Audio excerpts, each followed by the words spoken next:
Yes, sir, we are live on YouTube. Wishing you all a very good afternoon. It is my honor and privilege to welcome you all to this special masterclass by the eminent eco-feminist and food sovereignty advocate, Dr. Vandana Shiva, on gender justice and climate justice. Population First's ideas of engagement with these masterclasses is an effort to intersectionally gender sensitize people, looking at how closely gender discrimination and exclusion is linked to distancing us from development in the true sense of the word. Joining us is our advisor, mentor, guide, and former CEO, Dr. A.L. Sharda, who brings with her a world of expertise on gender and media analysis. She has spearheaded our internationally recognized Largely Gender Sensitivity campaign and founded AMCHI to address health and livelihood in rural Maharashtra. This sociology doctorate with 35 years of experience has been conferred the Gender Warrior Award from the International Advertising Association. It seems only befitting that one Vidushi introduces another. I request Dr. Sharda to formally introduce our esteemed guest, Dr. Vandana Shiv. Thank you so much, Yogesh, for that intro. Uh, it gives me immense pleasure to welcome and introduce Vandana Shiva, whom we all admire and draw inspiration from. Thank you, Vandana ji, for accepting our invitation to conduct this masterclass on uh, gender masterclass for our media professionals and students. I'm sure it is going to deepen their understanding of climate change issues and also sharpen their insights into the intersectionalities of climate change and gender. Dr. Vandana Shiva, as you all know, is a physicist, food sovereignty advocate, environmental activist, and opponent of greedy globalization. Dr. Shiva, who received her scientific training in quantum theory at the University of Western Ontario, is the founder of the Research Foundation of Science for Science, Technology and Ecology, and Navadhanya, an organization that advocates for biodiversity and the rights of farmers. She is the author of almost 20 books covering a wide range of subjects, from the concept of ecofeminism to the negative impacts of the Green Revolution. It was while volunteering for the well-known Chipko movement that Dr. Shiva launched her environmental activism. She has been leading the change in the opposition to the multinational corporations, forcing genetically modified crops onto Indian farmers, and is known for fearlessly speaking to power. So, I mean, it's a privilege and honor. I'm really eagerly looking forward to listen to you, ma'am. So, over to you. Thank you. Thank you very much, Dr. Sharda. And thank you to everyone who has worked together to organize this. I won't call it a master class. I am not very fond of masters. Basically, a sharing of multiple experiences. And with my extremely long life in the ecology movement, and since '92, deep involvement with the entire climate treaty, climate analysis, and climate experiences, I don't think there's an area that is both more complex and complicated than climate change, or an area which has so many actors in it, most of whom get forgotten. The biggest actor that's forgotten all the time is the earth herself. In my worldview, the earth is living. You can choose her name according to your culture. If you're from Latin America, she's your Pachamama. If you're from India, one of her names is Vasundhara. Globally, she was remembered again with a Greek name, Gaia. It was a NASA scientist, James Lovelock, who, working with a brilliant microbiologist, realized with his studies and experiments that the earth has a totally stable temperature. And he wondered how. And the microbiologist taught him that the microbes and the plants and the biosphere of the earth have shaped her climate, her atmosphere. It's all one interlinked whole. The earth is a self-regulating, self-organizing living system. They call her a mega organism, with all the other organisms as part of her field. We are the only living planet on the earth. We used to be 270 degrees centigrade. And microbes and plants, through photosynthesis, reduce the temperature to 13 degrees. The carbon dioxide used to be 98% of the atmosphere. And again, through photosynthesis, the microbes and plants, through the amazing technology, pulls out the carbon dioxide and transformed it into the living molecules of carbohydrates. Also to the oxygen that allows us to breathe. Welcomed us as a species on the planet just a few hundred years ago. 200,000 to 50,000 years ago, of the 4 billion history. And reduced the concentration of carbon dioxide to 0.03%.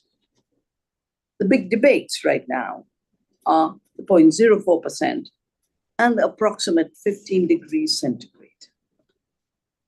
But as someone who has both been very conscious of the living earth, as well as how today we can learn again to live as part of her,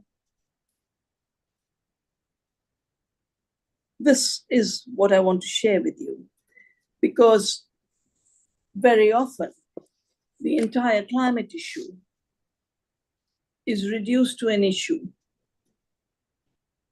of only carbon dioxide and never about the other greenhouse gases. Nitrous oxide is constantly forgotten. It's 300 times more damaging to the atmosphere. And it comes from synthetic fertilizers. And on methane, there is massive confusion because the living systems, they have methane emissions. We are part of a biogenic cycle. It comes back all the time. Becomes carbon dioxide, becomes plants, gets reabsorbed. But the methane from the toxic dumps of waste or from the melting permafrost, that's different. It's not part of a cycle. How have we reached a situation where we talk of the climate problem and we offer solutions exactly in the same mindset that caused the problem? That mindset is the mechanical mindset. And the mechanical mindset was a clear construction of the age of colonialism and continue to be the foundation of the age of industrialism, for which the material that was driving it was fossil fuels. Just 200 short years, of which 100 years is oil. 200 years ago, it was coal. Most people do not even see the artificial imposition of the mechanistic philosophy on living systems. Living systems are self-organized, they're self-regulated, they're evolving. Mechanical systems are put together from the outside. And Gregory May Bateson called this the pathology of epistemology. This pathological epistemology eroded the ontology of a living, intelligent earth and living autopoietic organisms. Mechanistic reductionism was elevated as a form of science. Science means to know. Anyone who knows, any being who knows, does science. The peasant who's farming, the woman who's cleaning your house, the workers in the factories that run those factories. And for me, even the living systems, because they have knowledge, they have intelligence. Bacon was even named the father of modern science. He used to be the Chancellor of England, led the Inquisition in England, led the witch hunts, led the torture of the peasants who were resisting the enclosures of the commons, and of course, all the knowledgeable people, women, largely women. The 9 million people killed in Europe 10 years before colonialism was actually shipped outwards. There was a colonialism in Europe within. 9 million people killed, most of whom were women, learned women, women who knew that particular plants heal, women who knew about delivering children. They were the they were the experts of midwifery. They were the ones who were picked up. Bacon defined the shift from seeing nature as a nurturing mother and a source of life to an object of economic exploitation, domination, and mastery. And interestingly, he called this the masculine birth of time. He even wrote a book on this. So when people ask me, how can you talk about the dominant science of reductionism and mechanistic knowledge as gendered? I said, I don't define it as gendered. The founding fathers called it a masculine birth of time. And the masculine birth of time, which is published posthumously, says, I am come in very truth, leading to you nature with all her children, to bind her to your service and make her your slave. And since the dominion over nature rests only on knowledge, the key of man's mastery over the world lies in the epistemology of mechanistic reductionism. That's the reason I don't like to talk about this session as a masterclass. Science and knowledge were reduced to domination over nature and mastery over the earth and the living beings. If nature is dead and not living, nature and the earth have no rights. There are no ecological limits and no limits for extraction from nature.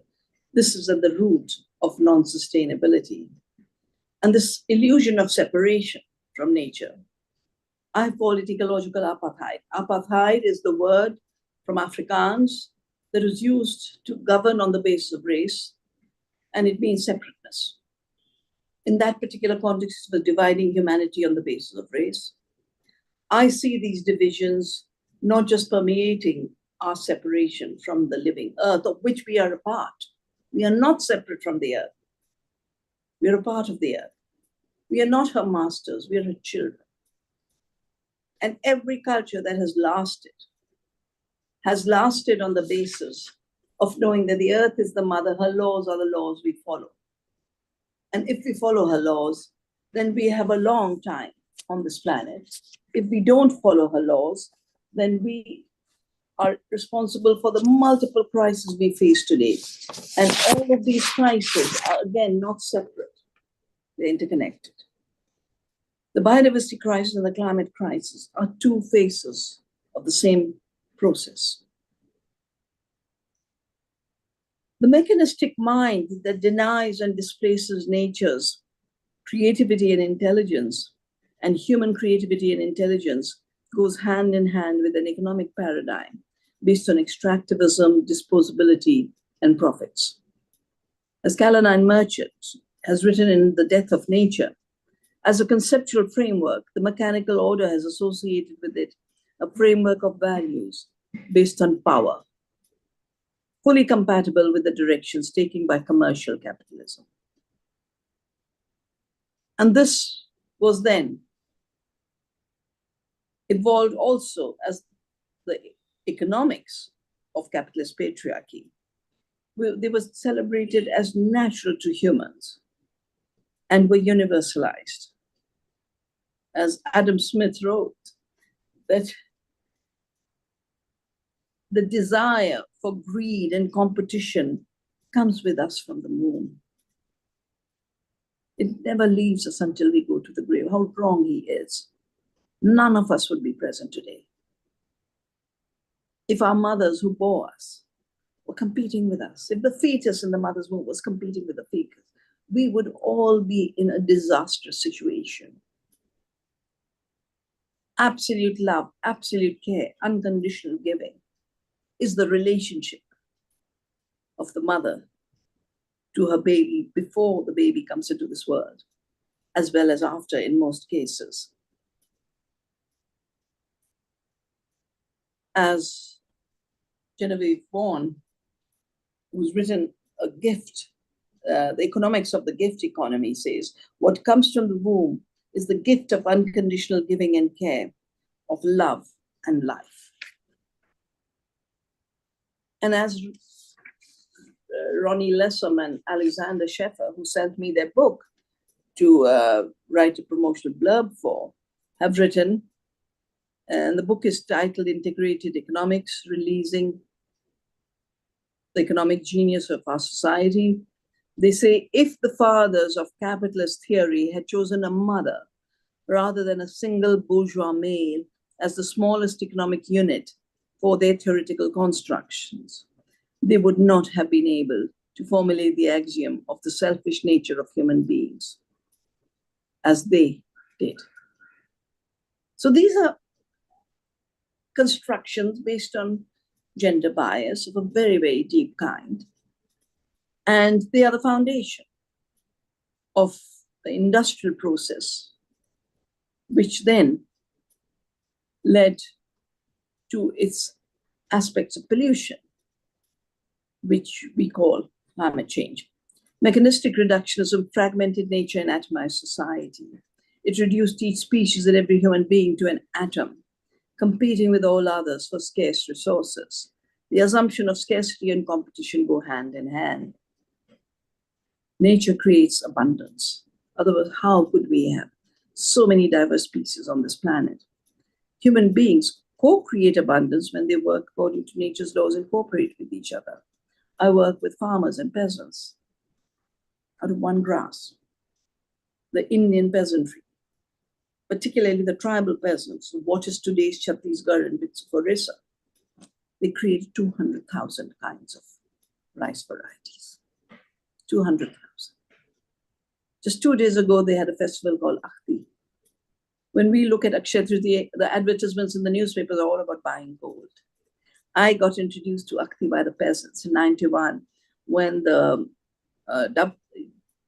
precursor to WTO, the GATT treaty had been leaked.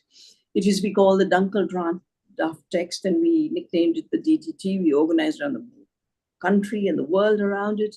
Internationally, we created the International Forum on Globalization. Nationally, after the WTO was formed, with the former Prime Minister VP Singh and the former ambassador to GATT, the S.P. Shuklaji, we created the People's Campaign Against the WTO because we realized that this was a new recolonization. Just like in the first colonization, our lands were taken. The peasants were made to pay taxes, the Lagan. England transferred, according to Patnaik, $45 trillion from this country. From the taxes the peasants were paying, and left the peasantry in famine, 60 million deaths. I don't think there has been any extraction as severe as what happened to India. From 25% of the world economy, we were reduced to 2% of the world economy. And a big part of the economy of the world was driven by the material of coal earlier and oil. I see the climate problem as a pollution problem. And that's how it was discussed in 1992 at the Earth Summit. It was very clearly discussed as a polluting issue. And it is a very, very unequal polluting issue, not just historically, because historically there's one part of the country that was producing all the emissions. And that's why they were involved in the obligations under the Kyoto Protocol. But within that 1%, according to Oxfam, in 2015, they made an assessment that the 1% pollutes as much as 50% of humanity. But recently they've updated it that the 1% is responsible for more than 60% of the pollution. Everyone is not a polluter. And that is why I have never accepted the term Anthropocene. Because Anthropocene assumes that that poor woman on the coast in Sundarbans, whose land is threatened by erosion, played a role in that erosion, or up in our mountains, where the glaciers are melting and we have disasters and dams are being built, the people who are being displaced did not create those disasters. By and large, most of the impact is felt by people, particularly women, who never contributed to climate pollution. And the climate pollution is located in the 1%. The 1% in the industrial age, but 1% still in the globalized age. And that 1% is, of course, driving a lot of the discussion. And I will come to it within this session. For indigenous people, and even today, 80% of the biodiversity is on the 20% of the land from where indigenous people have not been displaced. And yet they are protecting that biodiversity. In most places, biodiversity is gone. But as I mentioned, the earth as a living system manages the climate through a biodiversity. And when that biodiversity goes, the climate will be disrupted in any case. We come from Dehradun. We have seen as the forests have gone and concrete has taken over, temperatures have changed. Just do a round in Delhi, go to the parks and see their temperature. We measure on our farm, Navdanya. We measure the temperature in the soil because we have lots of palm trees and we do organic farming. Or the neighboring farms which have cut every tree, we throw urea.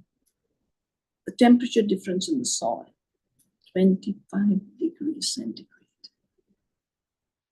So there is no uniform impact and there are no uniform drivers of this crisis. The big shift that has taken place through colonialism, through industrialism, and through continued recolonization as globalization is the shift from the earth as a living system, terra madre, to the earth as empty and dead matter, terra nullius. This was the legal jurisprudence that was created particularly to colonize Australia. The Australian Aboriginal people, who are the oldest farmers on this planet, 65,000 years of farming.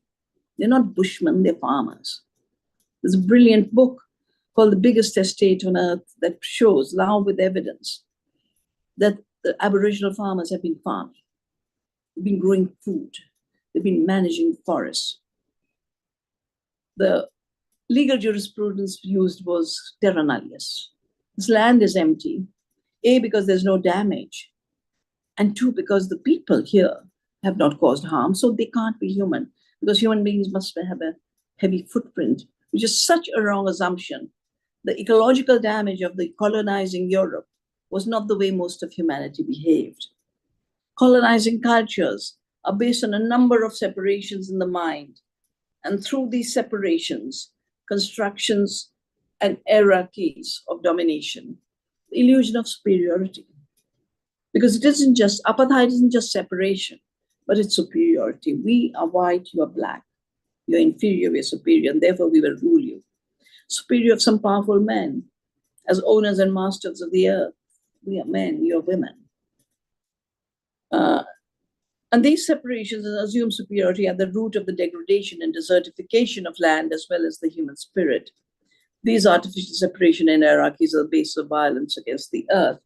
And I see, even today, of course through history, but even today, 2 civilizations at work. There is civilizations of soil, of the earth, of terra madre. And there's a civilization of fossil fuels. Beginning with England, where James Jevons wrote a book called The Coal Question. And he said, coal in truth stands not beside, but entirely above all other commodities. It is the material energy of the country, the universal aid, the factor of everything we do. We were able to colonize faster because of coal. And then, of course, coal gave way oil, and Rockefeller created Standard Oil.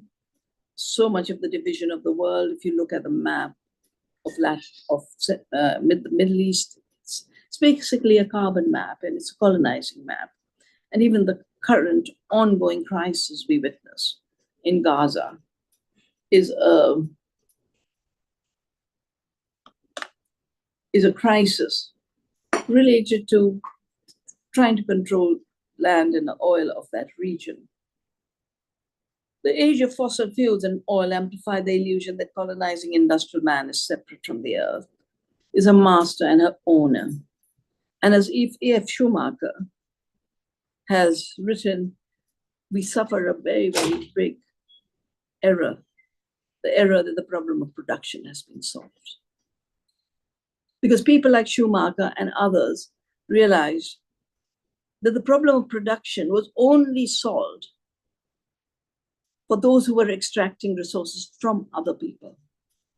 The fossilized paradigm, I call it, that created colonialism and deepened the age of fossil fuels, has created multiple illusions. And these illusions then have created the idea of economy as separate from society. Aristotle defined economy, oikos, is our home. Knowledge of our home is ecology.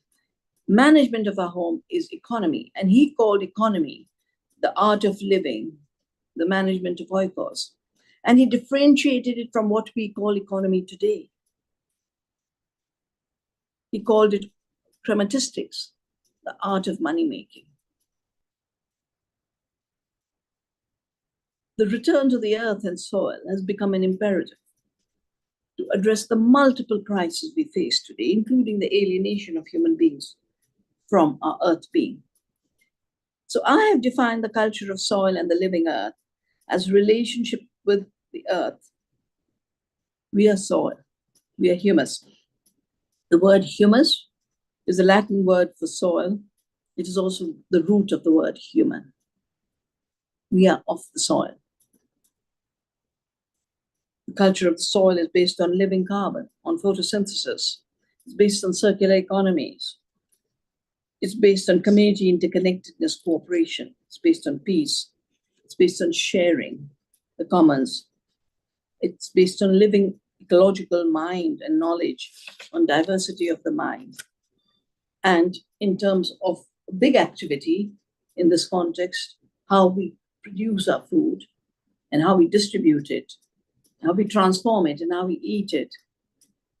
It is based on ecological farming, biodiversity, local circular economies. The culture of the oil and fossil fuels, on the other hand, is centered on death and destruction, beginning from where you begin the drilling for oil or the fracking of the gas. It is centered on dead carbon, which is a very different material from living carbon. Living carbon molecule is carbohydrates, food, life. Dead carbon is the fossilized remains in terms of coal and oil and gas. And it took the Earth 600 million years to transform her organic matter that she buried deep into fossil carbon, which then started to get mined, and that's the root of the emissions. It's based on law of extraction, on taking without giving. It's based on extractive economics, pyramidal economics. It's based on atomization, the separation of individuals from community and competition. You might remember Margaret Thatcher said there's nothing like a society. We are only individuals. And this was the foundation of transforming us, on the one hand, from Earth citizens to consumers, but also from producers to consumers. We were supposed to have no role in production. And when everyone is chasing the same few resources, conflicts are inevitable. I did a massive program for the United Nations University on conflicts over resources. That's when I found why the conflicts of Punjab were related, had their roots in the Green Revolution, and wrote the book, The Balance of the Green Revolution. Soil is everywhere. Oil is in some places. It's a monopoly, including oil transformed into agrochemicals, into plastics, into all of the petrochemicals. It shapes a fossilized, militarized, mechanical mind. It shapes a monoculture of the mind. And it is the basis of an industrial agriculture and globalized food systems with long distance transport. And it's these two systems that are at work even today at various levels, whether you go to the Amazon or within the Amazon, Ecuador, Brazil, everywhere people are resisting the oil companies. I remember Ecuador appointed me as ambassador of the Amazon, where they were keeping that land free from oil drilling. But of course, eventually, the government fell and oil started to get drilled. They've just won a new referendum in Ecuador to keep the oil underground and to make sure that the oil companies that have caused so much harm and so much damage are forced to clean it up. Now, 99.9% of the time of the Earth's evolution, we haven't been around. We've been around 250,000 years. For most of the time, human beings lived as part of the Earth. Of course, there were wars. Of course, there was conflict. But the new wars around oil are a different category because the greed of oil is so limitless. It enters every place where oil can be used to substitute processes through which the earth does her work. Now, I've been dedicated to climate change issues and issues of biodiversity conservation for nearly 5 decades. And many, many, many changes were brought through making oil the basis of your calculus of life. Of course, the central issue of pollution is there, but I'll come to it. But where does the pollution come from? Does everything pollute? No. If you take the green leaf that takes the carbon dioxide and takes the sunlight and is able to transform both into the air we breathe, the food we eat, and through the biomass, in fact, the water we have. The Chipko movement is where I learned the deep connections between the forests and the waters. The reason the women rose was because a deforestation had led to a tremendous disaster called the Alaknanda disaster. At that time, no one was talking of climate change, but this deforestation had led to the mountain slipping, had destroyed the Alaknanda, had taken with it villages and bridges, and the women said the forests protect the mountains. They basically said, you think these forests are timber mines? But they're our mothers. Their real product is not soil, is not timber, but soil and water and pure air. 50 years ago, they gave us the ecological functions of forests and how the green leaf, when the green leaf dies and becomes part of humus, then becomes part of the water circulation, becomes part of preventing floods and preventing droughts. And of course, with climate change, all of these phenomena have got aggravated. It's not that we didn't have droughts before. It's not that we didn't have floods before. It's not that we didn't have cyclones before. But each of them have taken on a whole new level. Cyclones never came to more than 100 meters inside. The Orissa supercyclone came 300. The speeds were higher. Their frequency is higher. The droughts extend much, much longer. And the flooding can take place any time. At the peak of summer, you can have hailstorms. And that is why I've always talked about climate chaos and climate havoc, beginning with my book, Soil Not Oil. I said, climate change, because I used to debate a lot of the Western scientists who would take linear change of temperature and then project that linear change onto Sweden and say, wow, the seas will be warm, we'll be able to swim, and we'll be able to grow vineyards and we'll have wine, and warming temperature will make us richer. And I said, but there's nothing about climate change that tells you that exactly this temperature will increase exactly in this place.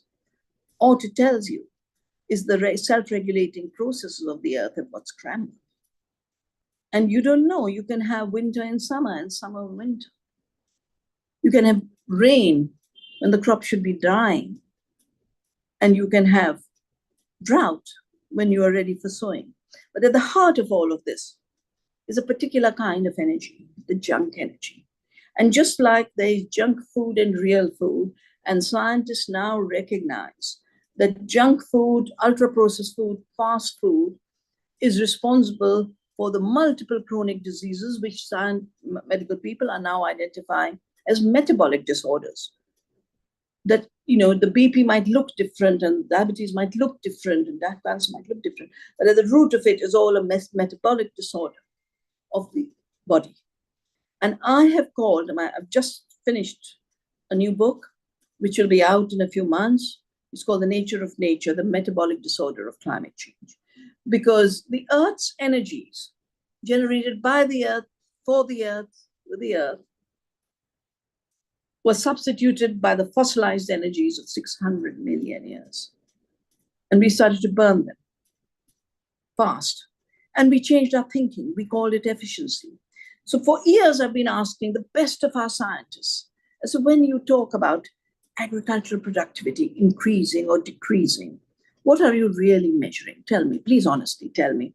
Are you measuring the food grown? And then they admit, no, not the food.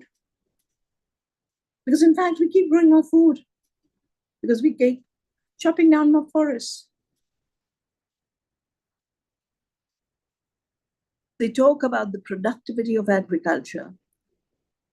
I call it the fossilized productivity, where the only element counted as an input are human beings.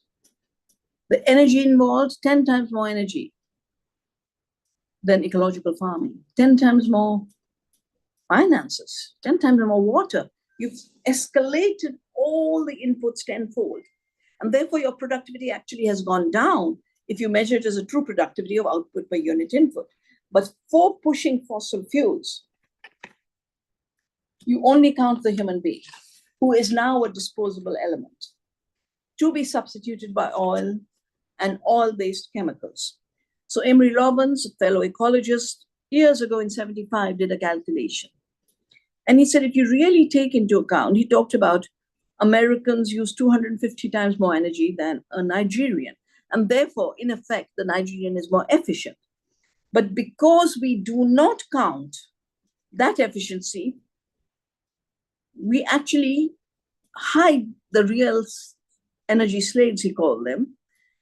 And he included the energy slaves in the population. And he says the population of the Earth is 4 billion, not 200. It is not 4 billion, but 200 billion. If you take the energy slaves, the energy used into account. Important point being that 98% of them do not eat conventional food, but they still eat resources of the earth.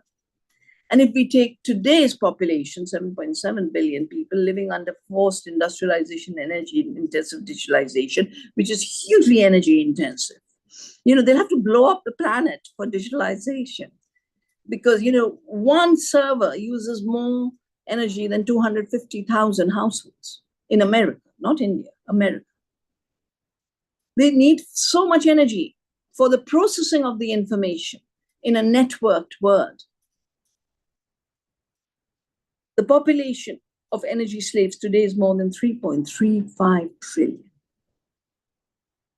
Every step in displacing nature, her plants, her soil, and real people, and substituting them with 250 or 270 or 500 energy slaves is driving the climate crisis, destroying the forest and biodiversity, creating the unemployment crisis, destitution of farmers, disposability of people, the earth, society.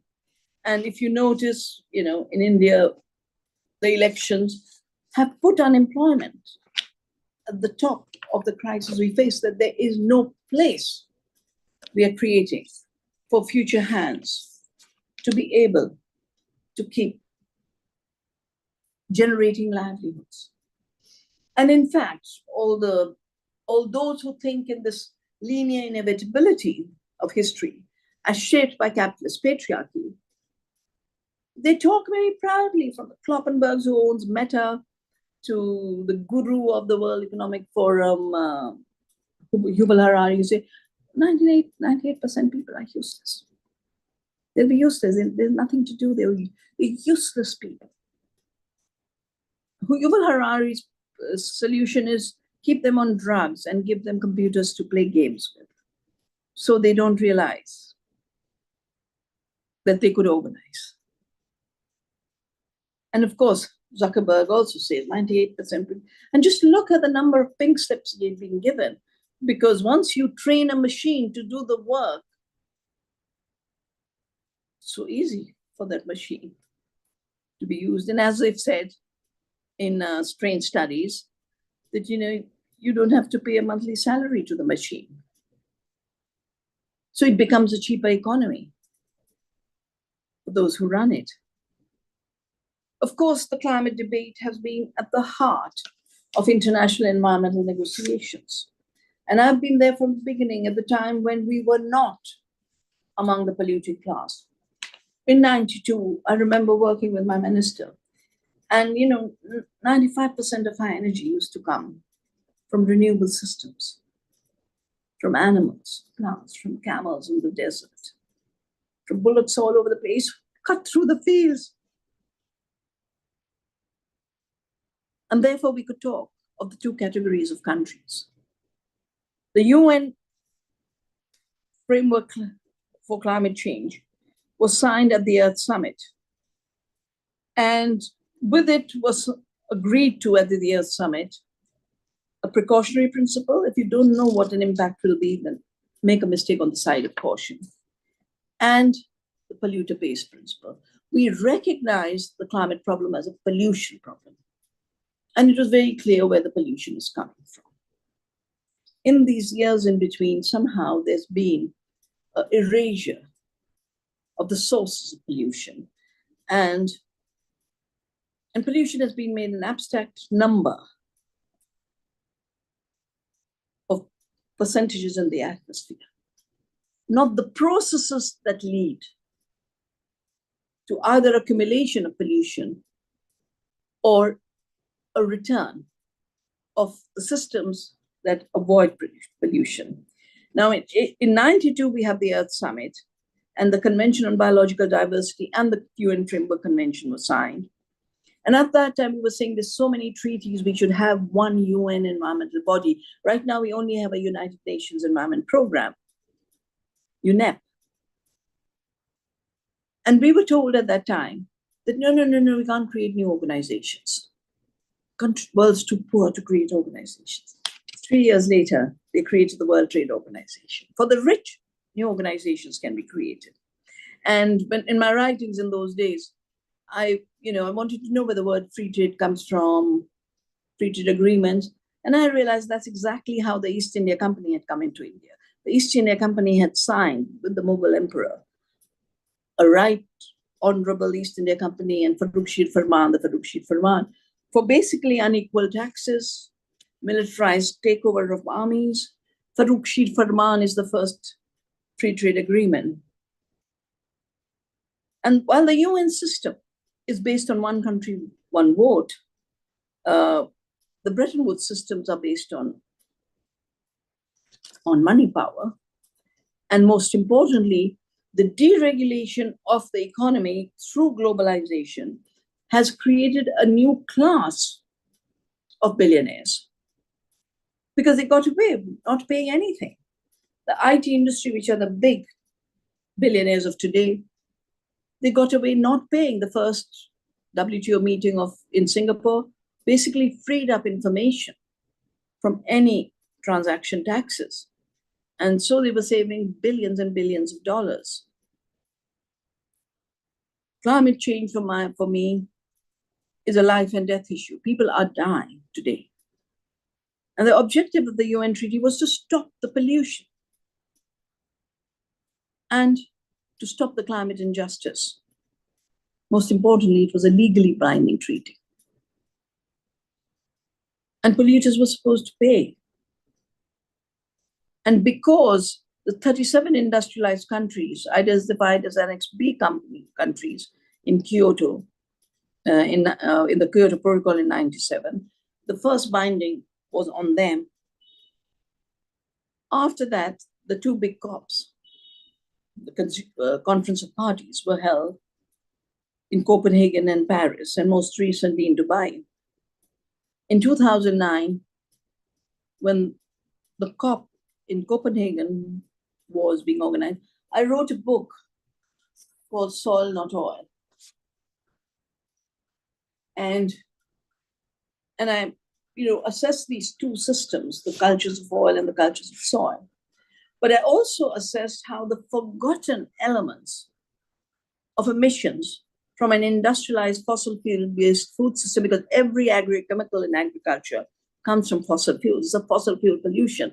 And yet people who work on fossil fuels don't even look at agriculture. They don't look at industrial farming. They don't look at fossil fertilizers. They don't look at fossil pesticides. So I did that, and that time I assessed, using basically UNFCCC data on transport and manufacturing. I made a very rough calculation that about 45% emissions come from an industrial food system. More recently, following that book, there have been many, many other studies. You'd have largely heard of the 33% in production, but production is not the only place where emissions take place.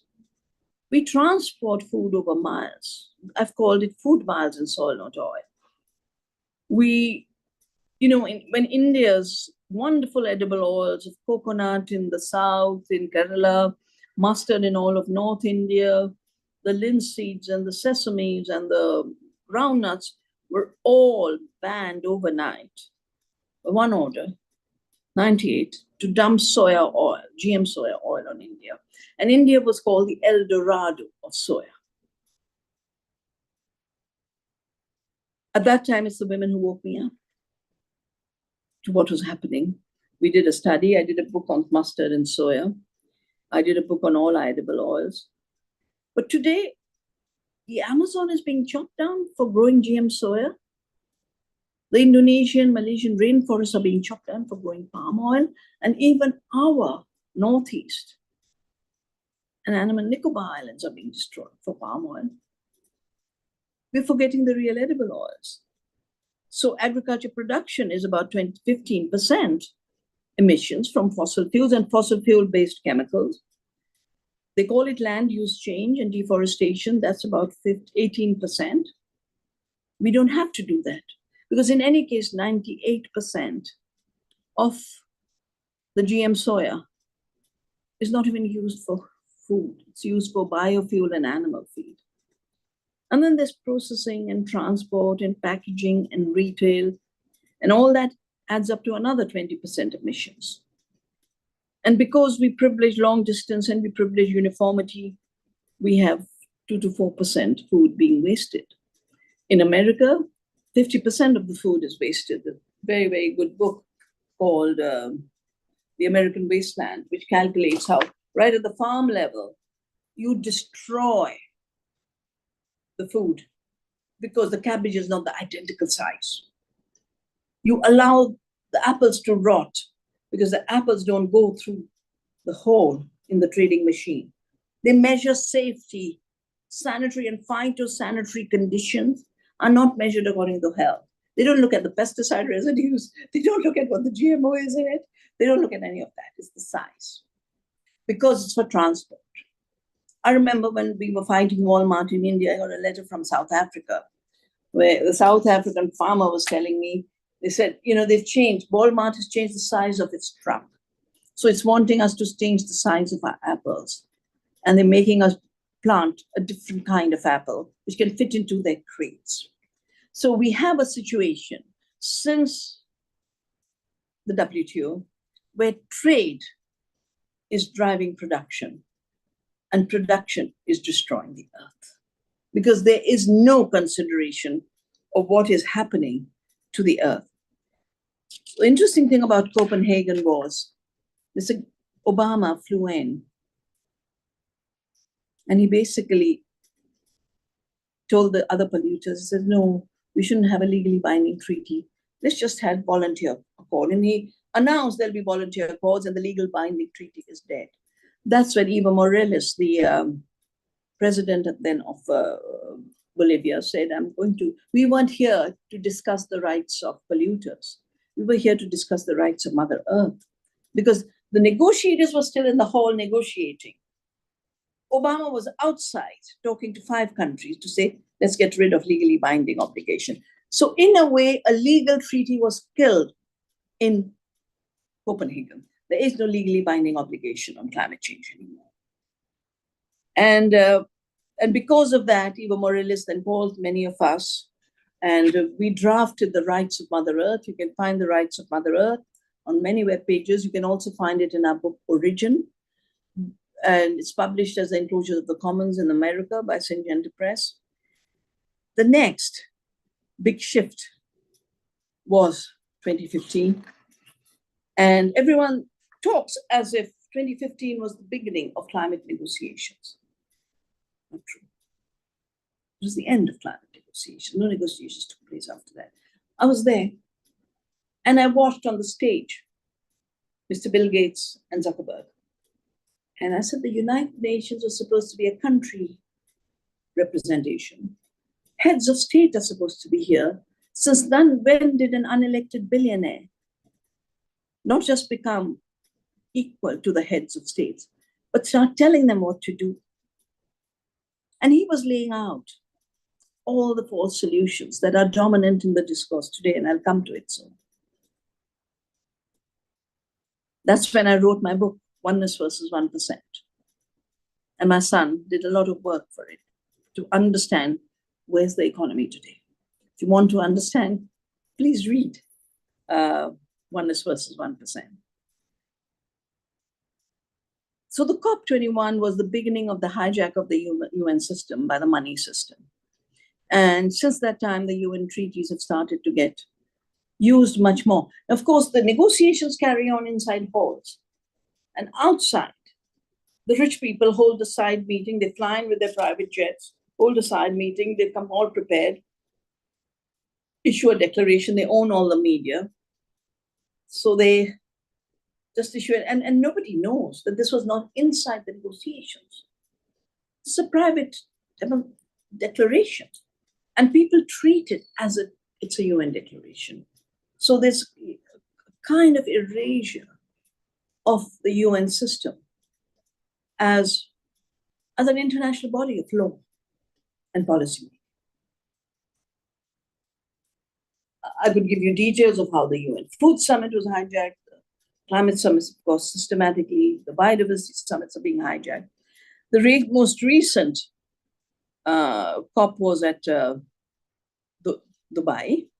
And interestingly, the head of an oil company was the chair. Now, that's the shift that we are witnessing. Interesting thing was food was brought up front. It's been avoided. But 2 new shifts became very visible. All food systems started to get equated.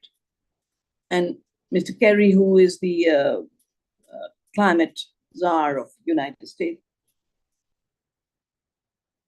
you've been using a very strange phrase. You can either have food or the climate. Now, that's a bit crazy. Yeah, you can either have food or the climate. And therefore, to save the climate, you must destroy all food systems. You must definitely destroy places where you can actually see people at work. The Middle East brought out a big declaration on sustainable agriculture. Of course, the land, everything reaches to perfection. And the Guardian talked about food is finally on the table in the UN. But yet there are just so many confusions now. The climate problem used to be seen as a pollution problem. Today, the climate problem is seen as a market opportunity. So when it was being seen as pollution problem, there were already problems. Polluting the atmosphere is basically an enclosure of the commons because the atmosphere is commons. The pollution put out in industrializing England is still affecting the Himalayan glaciers. It's globalized in space and time.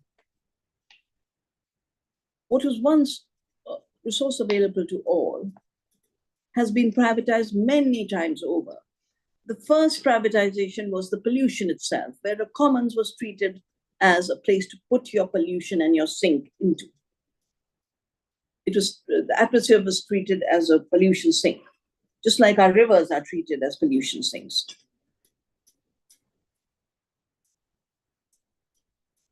The second privatization began with the Kyoto Protocol. And it was built into the offers.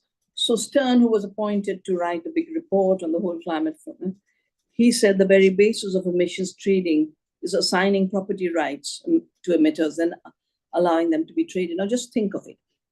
Here's a commons, the atmosphere. There's some polluters who are putting their pollution into. It's a particular class of people, the rich industrialists. They're putting their pollution into that atmosphere without anyone's permission. And now Mr. Stern is saying, we can assign property rights to the polluters. It's like I throw garbage into the river and I become the owner of the river. I throw mercury into the river and I own the river. But that's the same thinking that is there in the intellectual property rights related to genetically engineered organisms, the reason I started Navdanya in 1987. That you pollute an organism with a new gene and say, I've created the whole organism and its future generations for 20 years. And this is my property, the seed is my property. But exactly the same thing's happening to the atmosphere. Stern is saying, we assign property rights to the polluters. That's exactly what the Kyoto Protocol was supposed to be about. And the tragedy of it was emissions increased as a result of it, because if you don't control pollution where pollution happens and just play tricks of rewarding the polluter with new property rights, you will have more pollution. As Larry Lohmann has said, that assigning property rights to the atmosphere to a selection of historic polluters, wealthy countries and companies for free, is actually the piracy of the planet. That's what it is. I won't go into details of the Kyoto Protocol, but I will talk about the new false solutions that are being offered across, particularly there's a race. After 2015, there's been a race of false solutions. Let me just run through them and share with you the key false solutions. And like I said, because the billionaires control science, scientific institutions, they control media, they control, they control the communications on these issues. For them, it is extremely easy to make it look like not only is this inevitable, but it is superior. It is still within the mechanical mindset. The mechanical mindsets create engineering solutions. The ecological mindset sees ecological options. So, in fact, at the climate treaty in the COP in Glasgow, where this beginning of carbon trading was being laid out, all the third world countries united and said, what you're talking about is carbon colonization. They related it to colonization. And carbon colonization is a very, very big issue in our times. Of course, as I said, the 1% is responsible for about 60% of the pollution.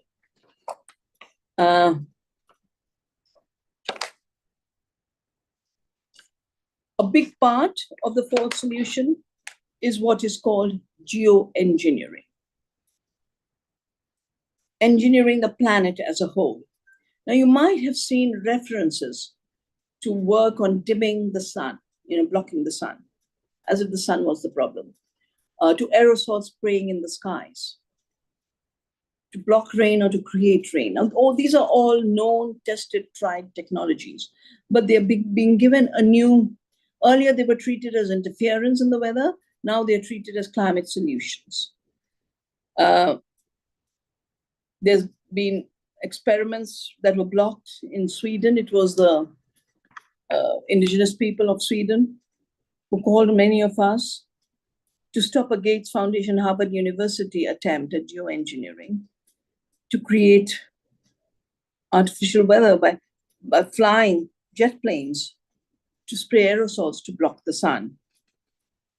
And just as genetically engineered seeds have to be bought every year, deliberate climate change through geoengineering will have to be undertaken every year. According to Jenny Stephens and Kevin Surprise, this fall solution would need 95 aircraft flying 41 flights per day, 60,109 flights per year from 4 bases to deliver 1.5 billion tons of sulfur to the stratosphere at a cost of 36 billion every year. The engineering mind treats the sun as a problem when the sun is the blessing. Without the sun, there'd be no life on Earth. Without the sun, there would be no photosynthesis. In fact, we have Surya Namaskar and so many prayers to the sun. Without the sun, there'd be no vitamin D. Just add it all up. And sulfates are polluting.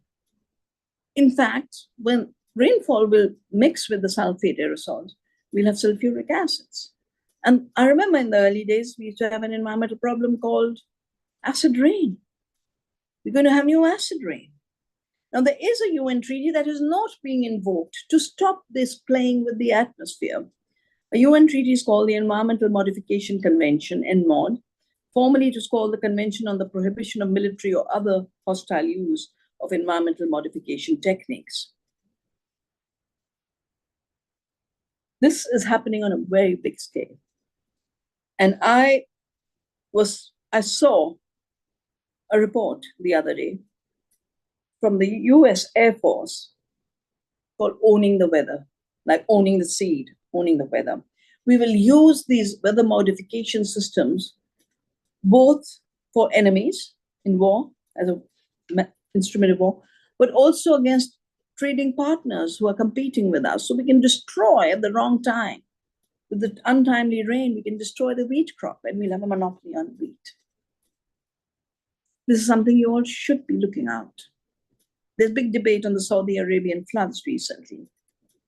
Was it an engineered flood? Or did it just naturally in a desert, we get rain? And so we got climate havoc as an impact of pollution from fossil fuels, combining with an engineered manipulation of the weather. And because countries are not looking, and human society does not have the capacity. We don't know where the lie is.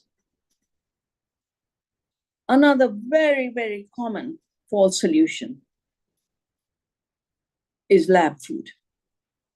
As I mentioned earlier, they just ignored the contribution of industrial farming. And now suddenly they've gone over after all of farming. But of course, there are two kinds of farming. There's fossil farming, which is called industrial agriculture. And there's ecological farming, which is farming with the earth. You work with soil fertility. You work with recycling organic matter, either as organic farming or biodynamic farming or permaculture, hundreds of ways of recycling, but it's all about recycling. And these ecological systems then enrich soil and they produce more food.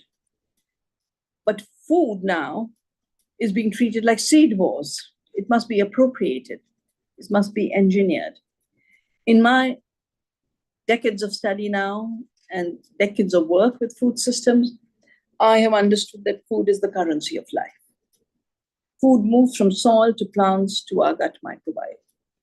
And real food is what is key to our health.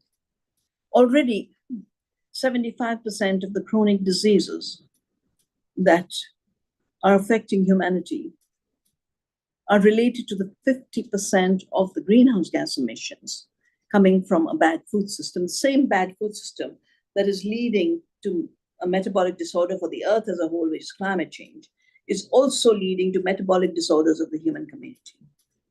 And the solution to both is to work within the systems that the earth has set, her limits, her cycles, her ability to renew. So one of the favorite things that have grown a lot is lab meat. You might have read about the Impossible Burger. Of course, the Impossible Burger has been made from GMO soya, which has used glyphosate. And studies have found that the glyphosate in the GMO soya is much higher than the allowed use. Pat Brown, who's the so-called founder of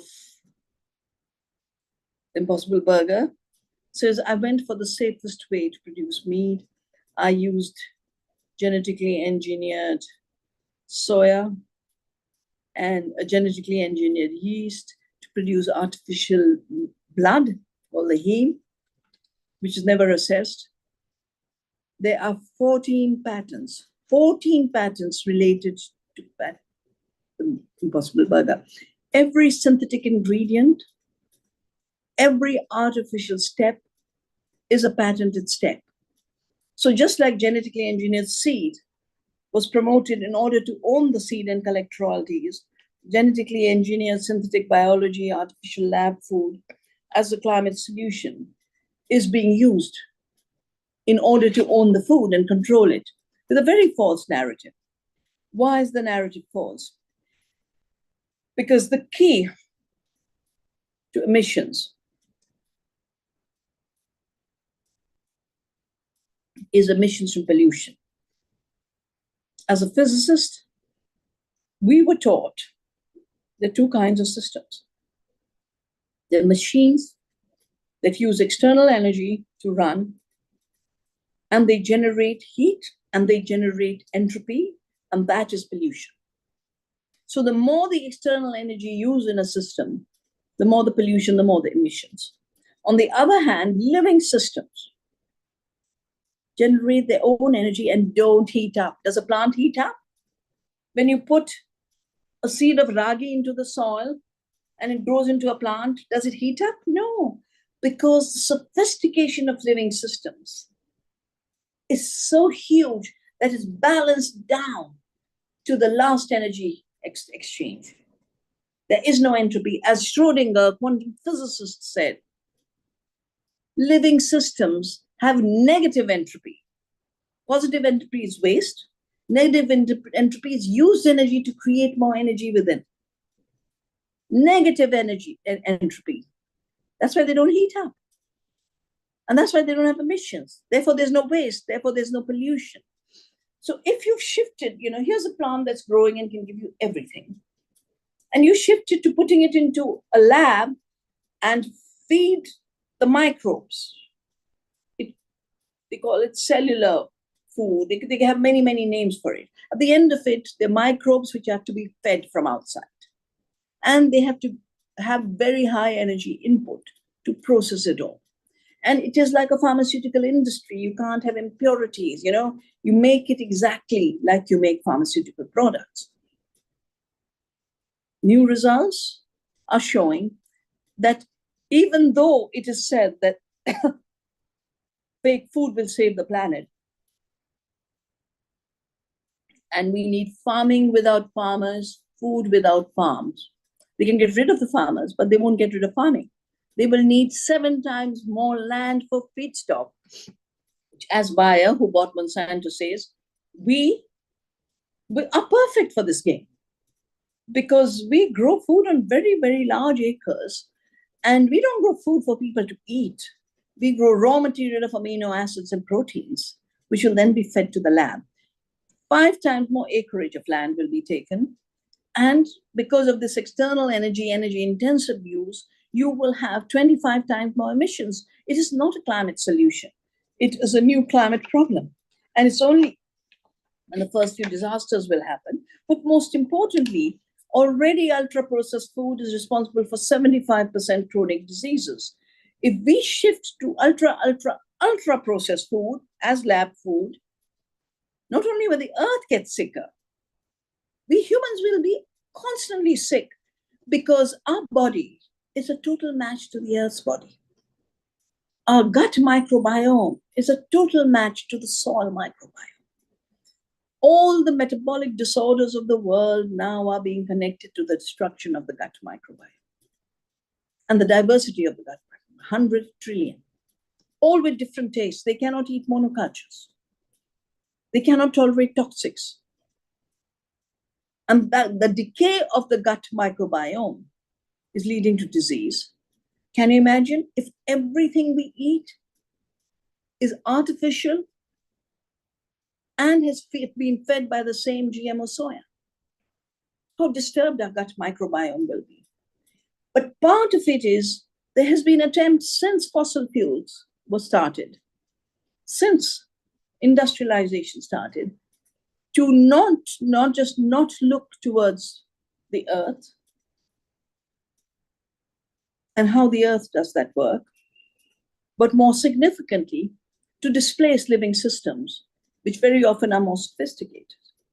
So I remember in the case of textiles, because the textiles made from the factories were very inferior, and the Indian textiles were so beautiful still, they were cutting off the hands of the weavers so that they could not teach. The master weavers could not teach others.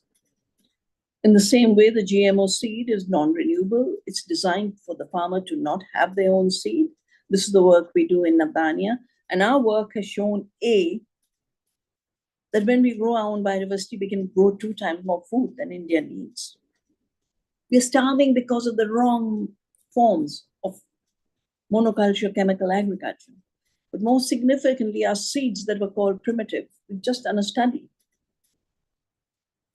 And our seeds, we did it on rice varieties, the native varieties have between 150 to 200% more micronutrients.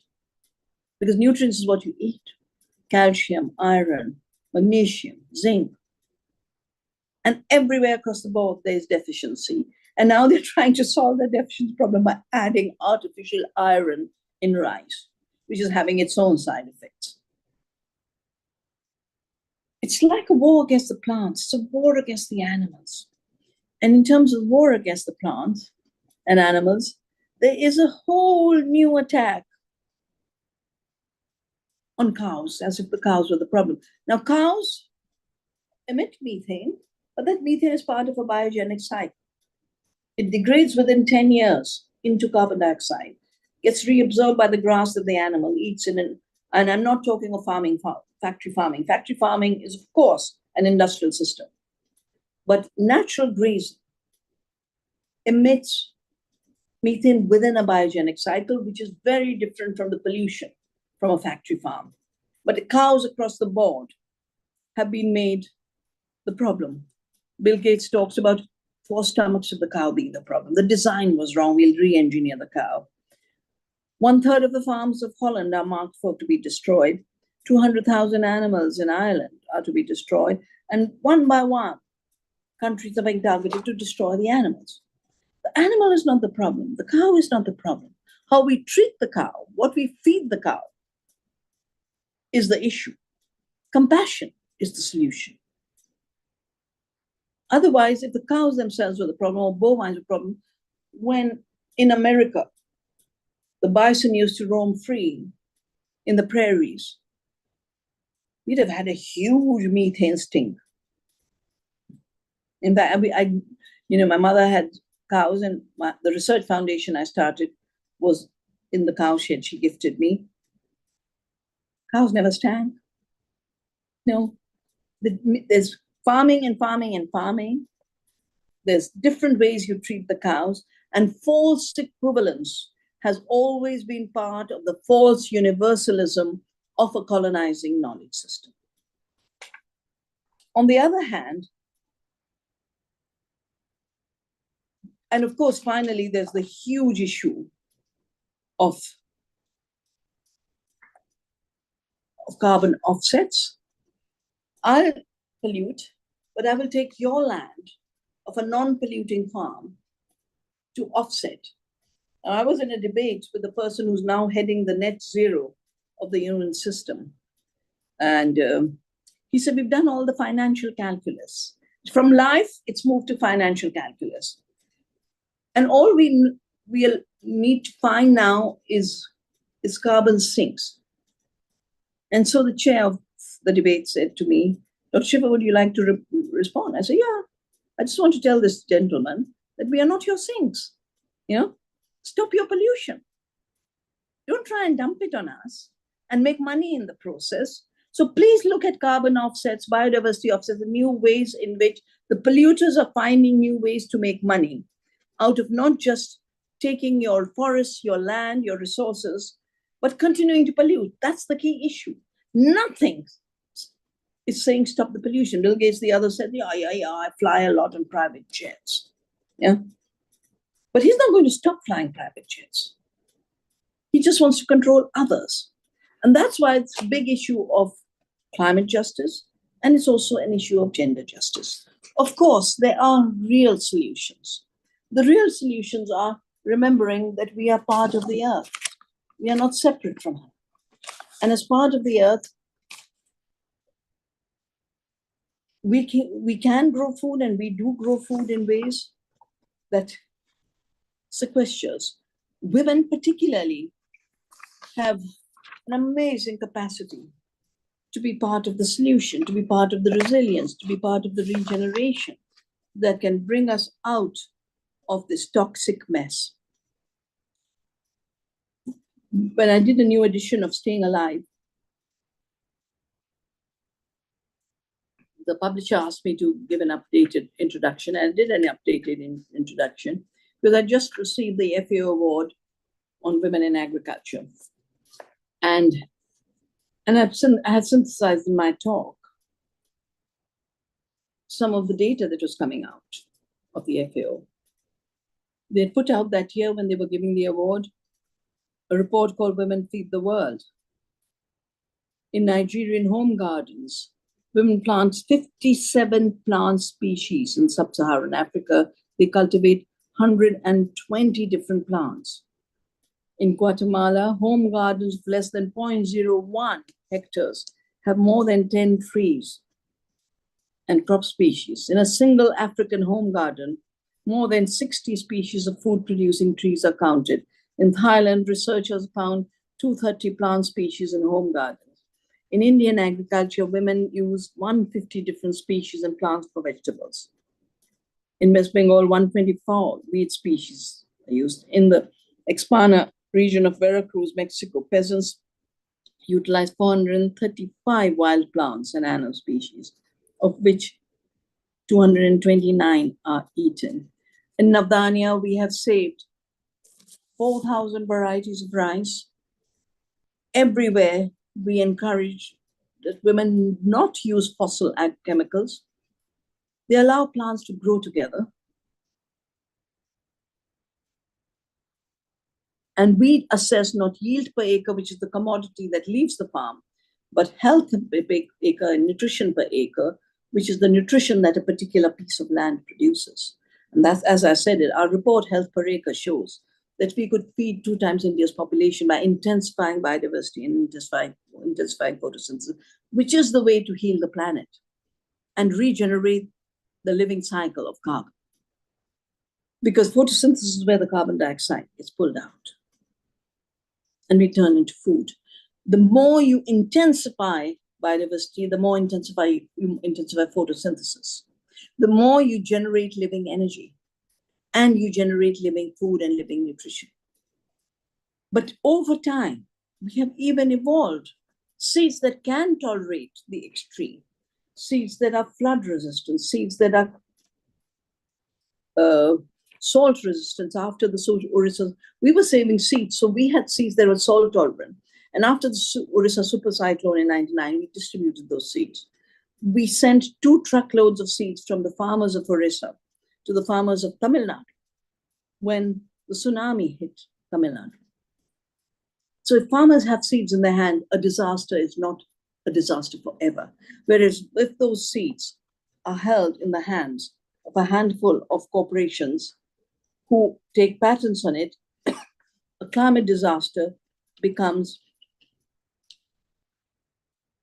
a double disaster, because not only have you suffered a heavy cyclone, the seeds that could help you resurrect are only available at a high cost from a buyer, Monsanto.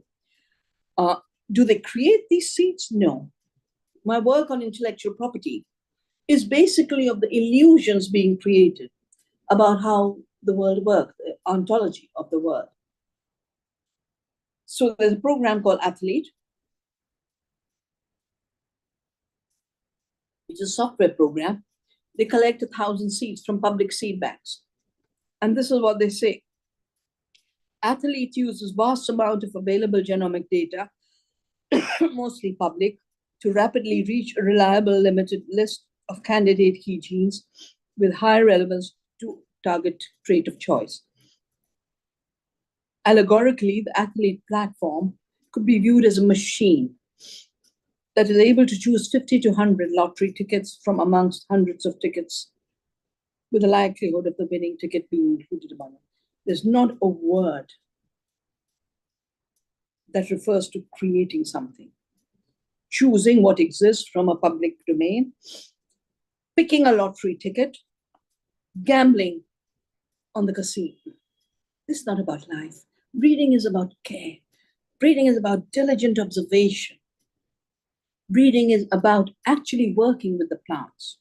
That's why our farmers could give us 200,000 varieties of rice.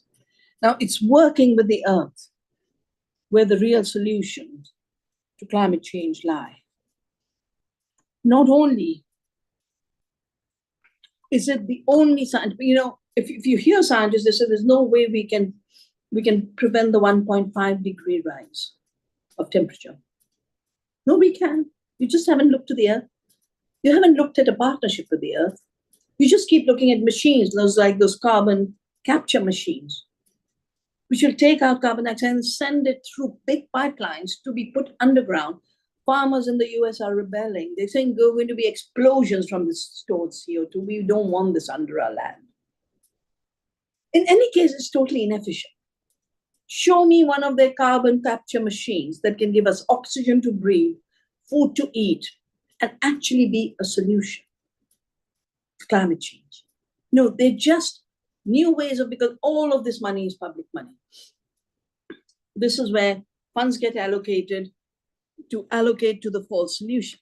But there are real solutions. But the real solutions are coming from our work with the earth, our knowledge of the earth, our ecology. As Andre Lou, a colleague and a friend, has shown that if 10% of the land was converted to organic, we could sequester 34.74 gigatons of CO2 per year.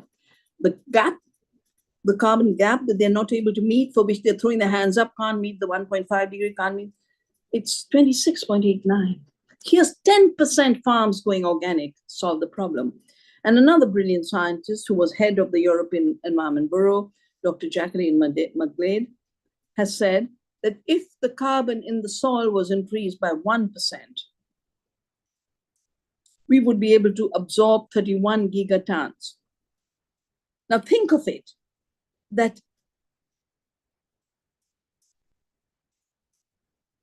in organic soils, we have mycorrhizal fungi. They bring the nutrients. Today, without the building up of organic soils, 36% of the emissions are being held by the mycorrhizal fungi. I'm so happy to say we recently did a long study in Doon Valley comparing organic farms with chemical farms. And across the board, the soils of the organic farms were healthy, and everywhere the chemical farms had lost their nutrition. In terms of fungi, our population of fungi had increased 3,600%. And in terms of macronutrients, which is key. In the organic farms had 99% more organic matter. We talk about 2%, about 2 tons per hectare. In the chemical farms, it's minus 14%. We've lost organic matter because you're throwing urea. You're not using organic matter. But the interesting thing that the scientists themselves are fascinated about is when you put urea, you think you're adding nitrogen to the soil. You're losing 22% nitrogen of the soil. If you don't add urea, you let the soil organisms do the work, you let the earthworms do the work. They have increased soil nitrogen content by 100%. Phosphorus has gone up 63% in organic soils. Potassium, nitrogen, phosphorus, potassium, these are the 3 chemicals they add. Potassium has gone up 84%. Everywhere where you add NPK, things are going down in the living system of soil. Zinc, huge zinc deficiencies in society. Zinc has disappeared 37%.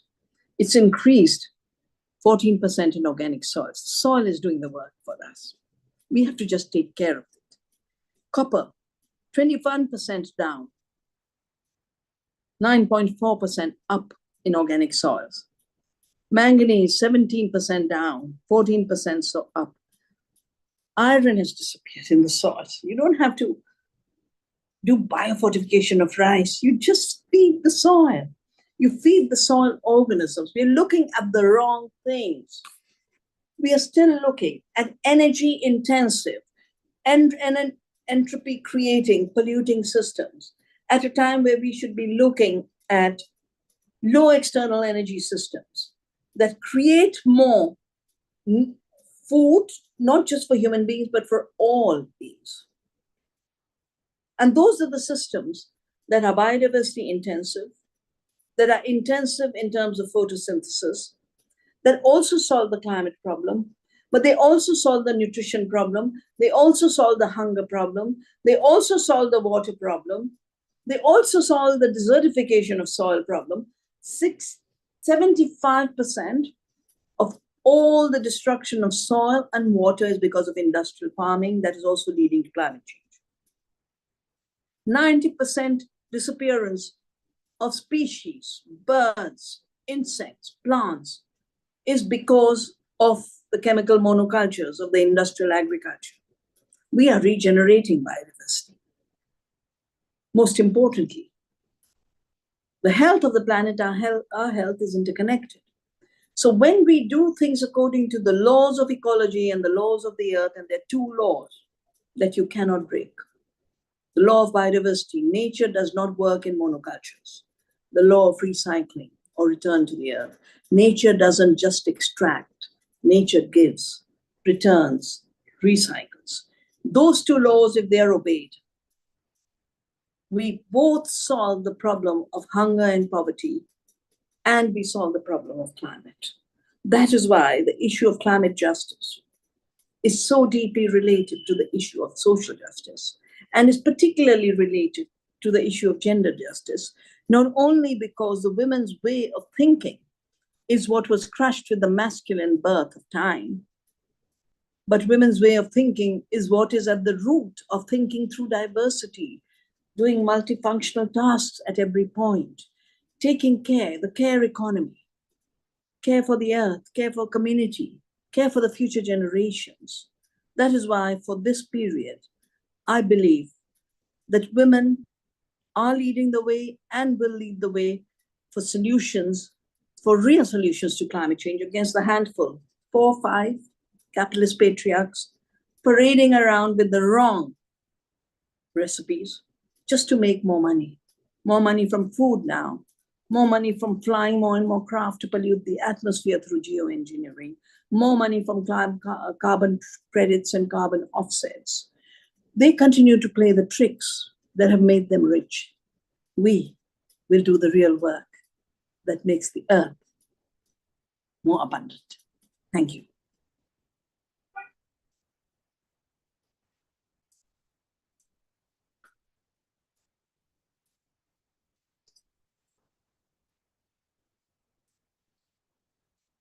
Shiva, for your session. It's just the kind of myriad um, scenarios you took us through. That itself is like it's quite something. It's everything that one had expected from this session. Thank you once again for that brilliant session.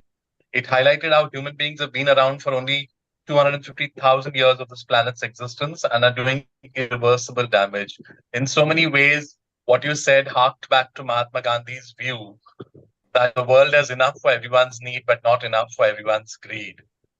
The way you walked us through how the climate change solutions were creating newer and more serious problems, even compounding existing ones, highlighted this more. I thank you for alerting us to the imminent danger of how some greedy corporates are trying to now weaponize weather so that they can threaten to destroy anyone who doesn't toe their line. I'm sure you've left all of us with lots of food for thought in the way you have gone into great detail about the issues of energy and climate change and how they are individually complex, but the prevailing reductionist ways of thinking about them is why real solutions have not been easy to approach. I would like all the participants who have questions for Dr. Shiva to now sort of uh, ask their questions so that she can answer them. We will have limited time for these questions, and if you feel that your questions have been addressed earlier, then please don't repeat questions. The other thing I want to ask is for everyone to identify themselves so that for record purposes, so that we will have their names when we put the Q&A session down. Thank you so much. Please go ahead with your questions. Dr. Shiva, I'm requesting you to take the questions now. May I make a small statement? Yes. It was so wonderful, so insightful, and so very scary also, to tell you frankly. Like, I was feeling, where are we going? And but in this very bleak scenario, I'm happy to share with you, Vandana ji, that we have a rural project where we are working with women's groups in 100 villages, where we are engaging them in vermicompost and vermi-wash production, which they are using it in their own farms, and then they are converting many big farmers to move on to organic farming. So, after listening to you, I felt that, oh, we are on the right path, and it's not just about, empowering women, but also it's doing a great I think in some way we are also helping in making the world a little better. And I would definitely be picking your brain and, taking your inputs on how to take this project forward and make it more, useful, impactful in terms of biodiversity and other things. So thanks, Itan. It was wonderful. One option is, because as I said, I started to save seeds, but the Navdanya Biodiversity Farm has evolved into a teaching farm called the Earth University, the Beach Vidyapeeth. And we offer courses. We offer a long course from mid-September to mid-October for everything to do with living soil, living seed, living food, living economies, climate issue. And I'll make sure I send you the announcement for it so you can circulate it in your network. And the second is, where exactly are your 100 villages? Which part of India? We are in Shahpur, Thane district. In Thane district, just abutting Mumbai. It's just around 30 kilometers, 90 kilometers from Mumbai. And actually, there was so much of agricultural, chemical farming there, that when we tried to start a beekeeping project, it failed because there were no bees. Can you believe it? And then the farming has become so expensive that people are selling it off to land, realtors and others. So we thought that some way engaging women in this will give them some money, it is totally run by women. No, they do everything. And also they use it in their own houses. They sell it, they make money, and they spend the money the way they want. So, if you ask me which project gives you the most satisfaction, I will definitely see my rural project. Yeah. Yeah. Yes, please go ahead with your questions. I can see a few hands have come up. Um, uh, Pooja, will you read out the questions that are there in the chat so that ma'am can take them, or will people, if they want to speak, then please identify yourself and ask a question. Yeah. Unmute Whoever will yourself. raise their hand, I will ask them to unmute and they can just unmute themselves and speak. Yes, yes, please do that. Yes, Yes, would please. you like to go? Yeah, am I audible? Yes, you are audible. Please go. Thank you, ma'am, for such a fantastic lecture. I had Your two voice is questions. gone. Please I did. identify yourself, please. I'm Vyash. I've done my master's in political science, and I'm not yet settled anywhere yet. So, yeah. My question Right. was, you mentioned about you mentioned about the responsibility aspect of who is responsible for pollution. And today, many like countries like India and China, what they argue at global forum is, historically speaking, it was the colonial empires of the West that are responsible for these for the pollution and climate change, and that we so there's no equal responsibility for every country in the world, and that's what their argument has been, and it sort of under nationalist governments, and that's what they are doing. So how do you sort of look at this? Also in that sense that there's aspirational politics from the people within those countries, that there are hundreds of millions of people who want to come out of poverty, who want to have good city education, who want transport. And so this is a point I got from Professor Dipesh Chakraborty, that there is a conflict between the politics of climate change and the politics aspirational politics. So how do you look at it? I want to know that. And the second question is about the vegan movement, that they sort of tend to demonize eating meat altogether. And I do agree that factory farming is a big problem in terms of climate, but uh, how like they sort of gloss over things like food waste and problems like processed food that they cause. Yeah, these were the two questions. Thank you. Yes. Yeah. On the first question, as I mentioned, the origins of pollution are really in terms of the historic polluters. But the historic polluters wrote a brilliant agreement called the World Trade Organization to outsource their pollution. So in my book, Soil Not Oil, I've shown how 95% of Walmart's production takes place in China, but the consumption is in America. And the issue really is that with globalization, the economy was globalized, and yet national responsibility stayed within the artificial boundaries that had been created post-colonialism, as a result of which we have this constant tug of war. What we should be doing is allocating corporate responsibility. And it's big this year because, as you might have noticed, there are huge protests in Europe, huge farmers' protests in Europe. Now, basically what's happened is, for example, synthetic fertilizers is a very big part of the pollution. As I said, nitrous oxide is 300 times more damaging than carbon dioxide. But they're linking the whole nitrogen problem only to animals. It's also linked to synthetic fertilizer use. And there are many countries outside Holland that have a much worse nitrogen crisis. In fact, Holland has managed it very well. And yet there's a targeting of the Dutch farmers. And then the responsibility of the corporations who pushed whatever, the chemical farming or factory farming, that responsibility is being transferred to the victim, who is the farmer who was forced to do it that way, along with the fact that all the conditionalities through subsidies, etc., go that way. So the issue of allocation of responsibility is vital, and the allocation of the right unit for responsibility is vital, and it ends up being corporate responsibility. And that's exactly the part of the UN system that was dismantled, but it will have to be created again. Right now, as I've said, the UN has become a corporate UN, and is not in any position to regulate the very corporations that it should be regulating.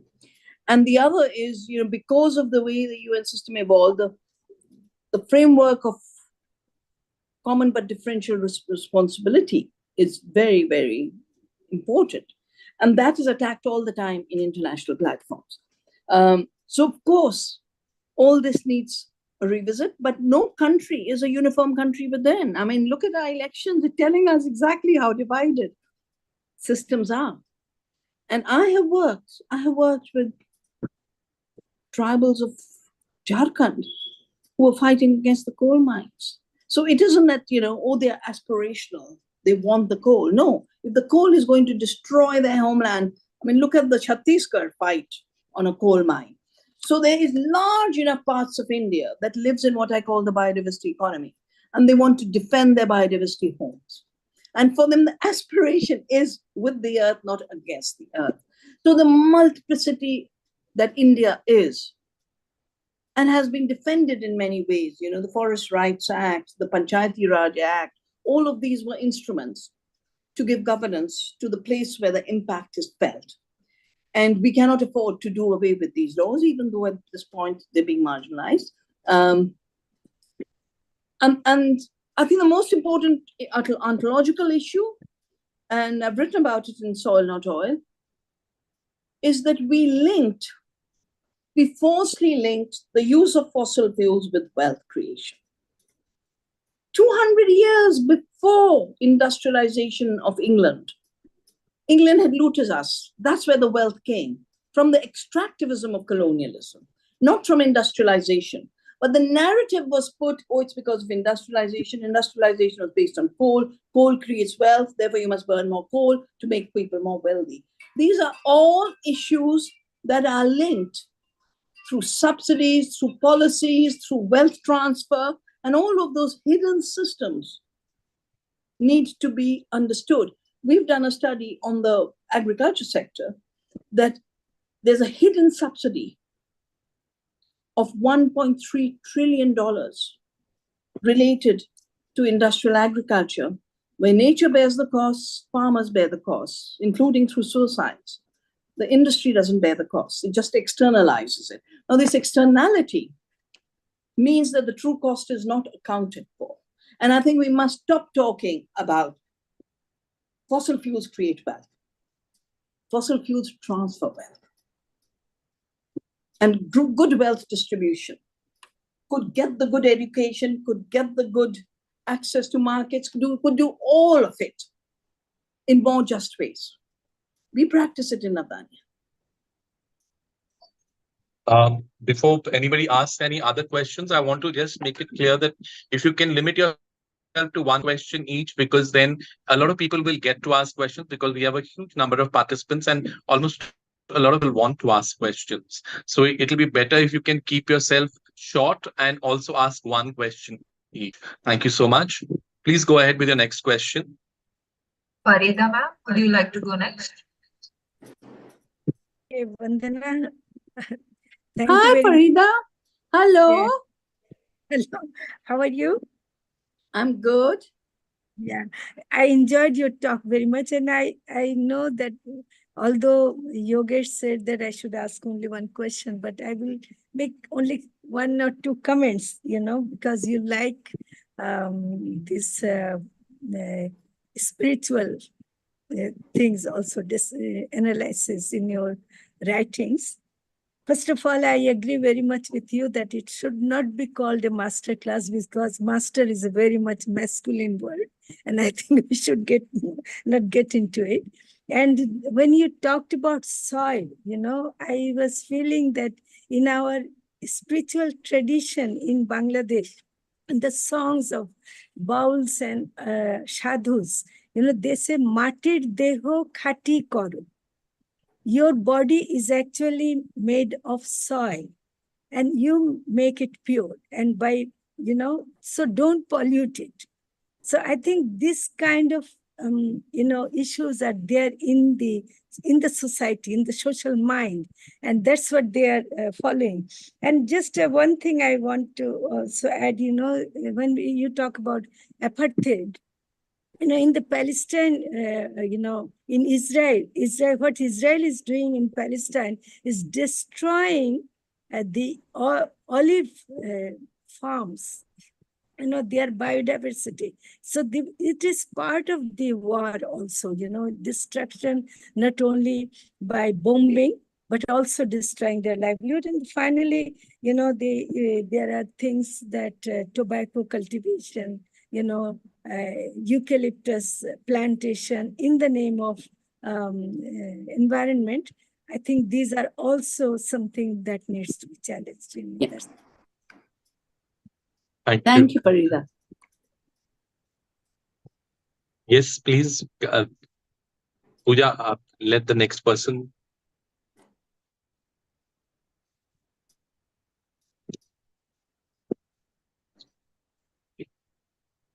Pooja, can you ask for the next person to ask that question? We have several hands up.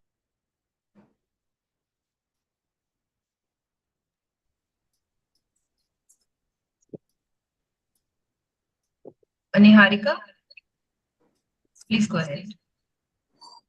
Yes, good evening, ma'am. Thank you so much for such an insightful session. So, I think you may have heard of Dr. Dolly Kikon. She's an anthropologist from Nagaland.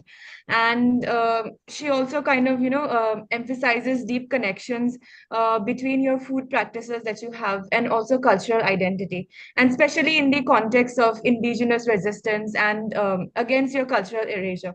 So I just had a question as to how do you see the cultural, politics of food playing in India, especially in regions where agricultural practices, they are very deeply intertwined with your local traditions and with your local identities.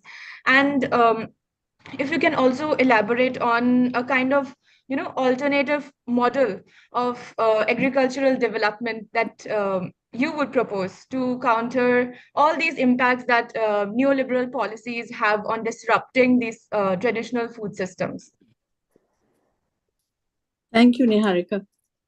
I don't think we should call the model that works according to good scientific ecological laws of biodiversity, laws of circularity, laws of taking all costs into account, not externalizing anything. We should stop calling them, just like we don't want to call this a masterclass, we should stop calling that the alternative. That's the way we should be farming. The perverse alternative is using fossil fuels for farming. The synthetic fertilizers, how did they begin? The same labs, Haber-Bosch, they use fossil fuel to make explosives, then could make the fertilizer too. That's why so many bombs are fertilizer bombs. Every agrichemical has its ancestry in Hitler's Germany. Every agrichemical has its roots in fossil fuels and in war. And all ecological systems work on the same principles, but they're diverse. In Nagaland, you'll have a totally different farming system than what we have up in Uttarakhand. And down in the Western Ghats, you'll have a different farming system. And in the dry Deccan, you'll have a different farming system, but each is adapted to the conditions of that place. Now, these farming systems that are localized, decentralized, self-organized, become extremely important at this point of history. First, because we are facing a health and nutrition problem, and only diverse local food can solve it. Monocultures have caused the problem. Processing has caused the problem. The chemicals in food have caused the problem. Each of these elements adds up. The second is we are having climate change. Biodiverse systems have more resilience. You might have a horrible flood, but they're the ones that still grow you the wild crops that you can still eat. We've seen this in climate extremes in different parts of the country, that when the crops had died, the wild plants were still available. That's why that knowledge of local food must never go away. And third, all ecological systems, the more diverse they are, the more they bounce back. They have more resilience. And even in terms of social and cultural resilience, I think it was Milan Kundera who said the fight of people against power is the fight of memory against forgetting.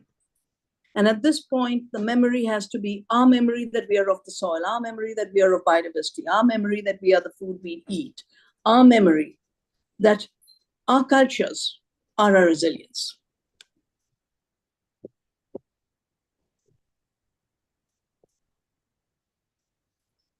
Yes, please. Could we have the next question? Yeah, Vibhuti ma'am. Yeah.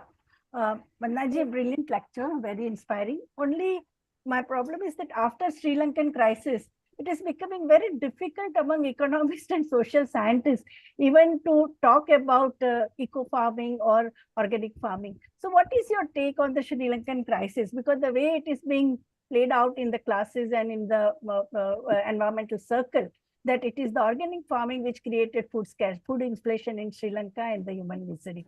We need, and even they quote Dr. M.S. Swaminathan also, that we need technology, high yielding variety to enhance to ensure food sovereignty and food security. Yeah. Thank you, Vibhuti.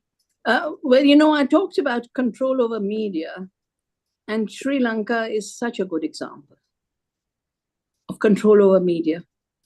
The media story is I advised that president whom I never knew, who I never met, who I never talked to. But the story is I advised him. I never met him. The crisis of Sri Lanka was a crisis of debt. And that crisis of debt was made aggravated because of the COVID lockdowns. What did Sri Lanka earn its money for foreign exchange payment? Tourism, exports of tea, rubber, etc. And all of this, and expatriate earnings. The expatriates came home, couldn't send them to exports stopped, tourism stopped. So there was no earning at all of the core sectors that allowed Sri Lanka to repay its debt.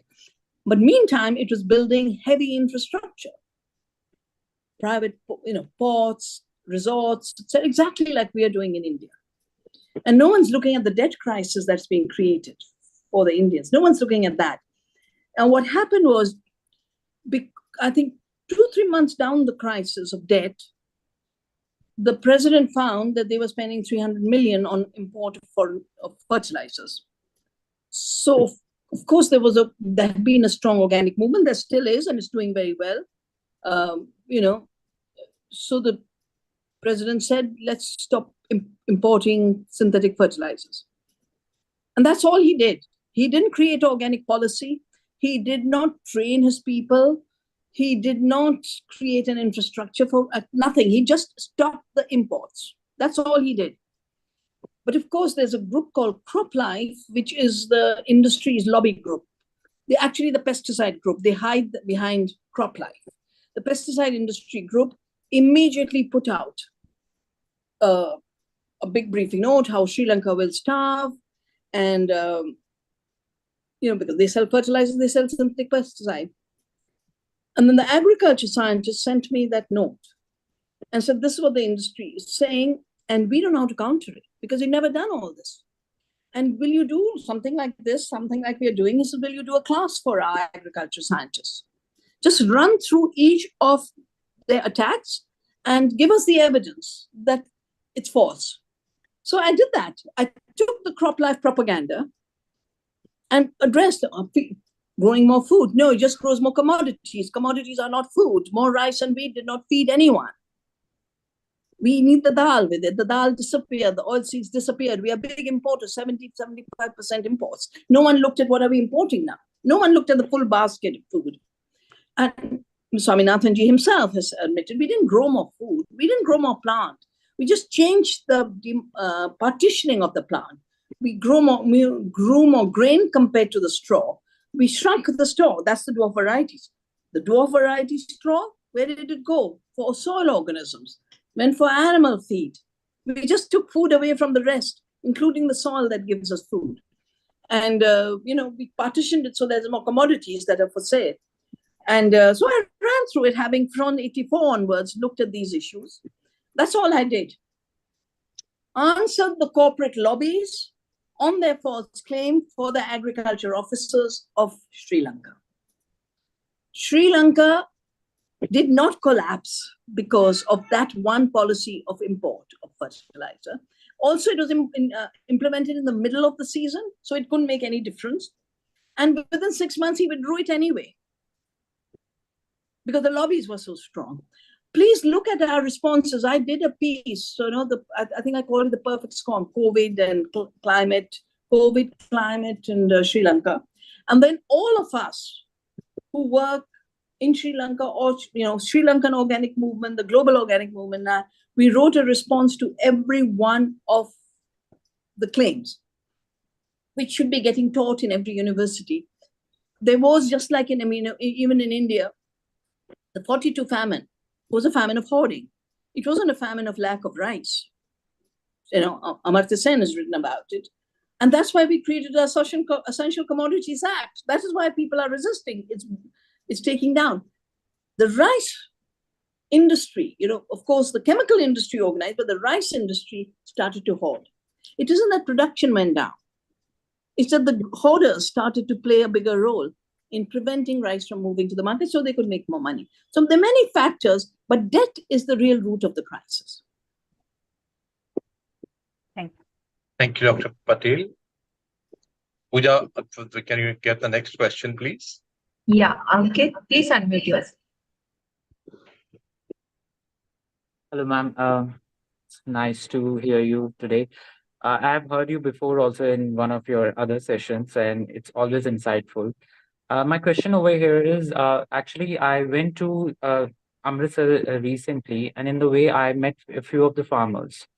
And when I asked them that the land what you are using is totally past, and so they told me that the land is so infertile now that there is no, not even single earthworm or snakes are left over there. And when I asked them that why don't you adopt for natural farming, so their concern was the natural farming takes some time, like 1 or 2 years. Until then, how they're gonna sustain, how they're going to feed their families. So, I mean, I don't know, I didn't know what to say to them. I mean, because the government is not supporting and everything. So, I mean, there are farmers who want to adopt natural farming, but they are not able to because there is no support from the government. So, how can this problem be solved? Because over there, I felt the major problem was the education was missing, first of all, and of course the support, the financial support was missing. So if you can give a light on this, that will be helpful. Thank you, Ankit. My study on agriculture began with Punjab and the Green Revolution and the 1984 violence. So I always feel sad that the Punjab farmers feel so stuck, because Punjab was put center stage of the Green Revolution policies. So much was directed to make them grow chemical rice and wheat monocultures. And as you say, and the support to make the shift isn't there in a holistic way. It is not true that it takes 3 years for natural organic farming to work. It works immediately, It was the organisms start coming back immediately. The soil starts to heat. It's a certification that has a gap, but you don't need to wait for certification to eat. You can eat in local community, you can distribute in local community. And in fact, having had experience, I was part of the National Organic Board. Not only is it so costly, the third-party certification, but it's gone thoroughly corrupted. Remember, we wrote laws that, if I sell directly to you, I don't need third-party certification.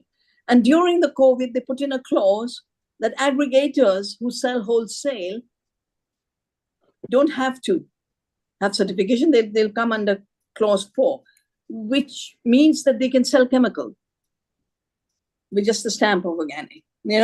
They will certify themselves. So there's a lot of problems right now in certification.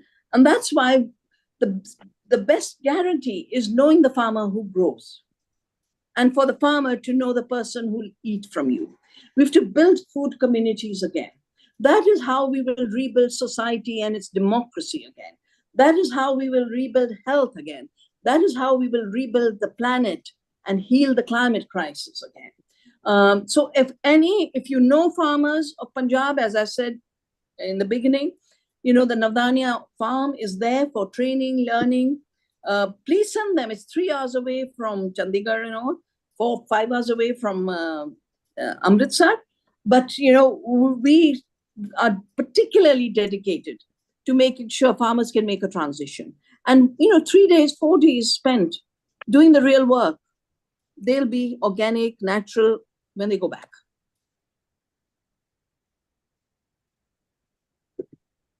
I have put the cost for September in the chat box, and you can take that down and they can write to Earth University. Swapna, please go ahead.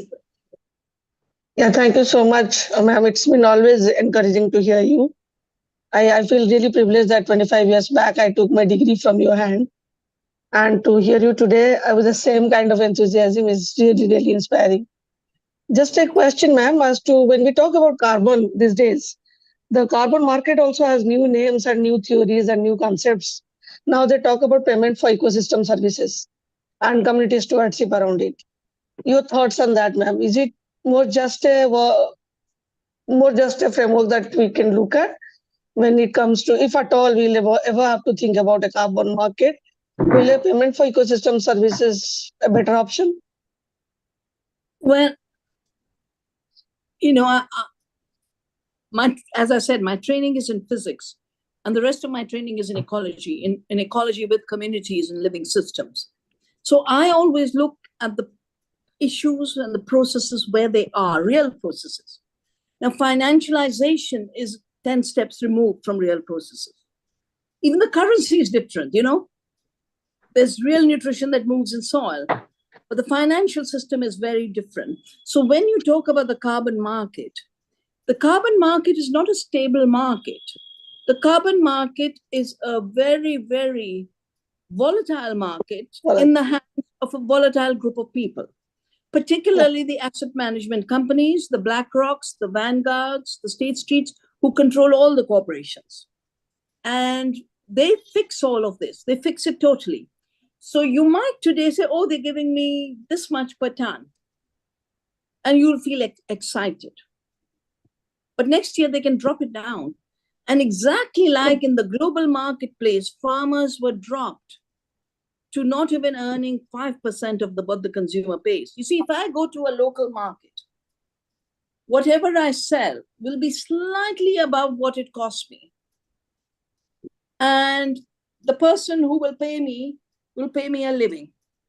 And the more you get removed, you get removed in distance terms, the more the manipulation of the prices can be.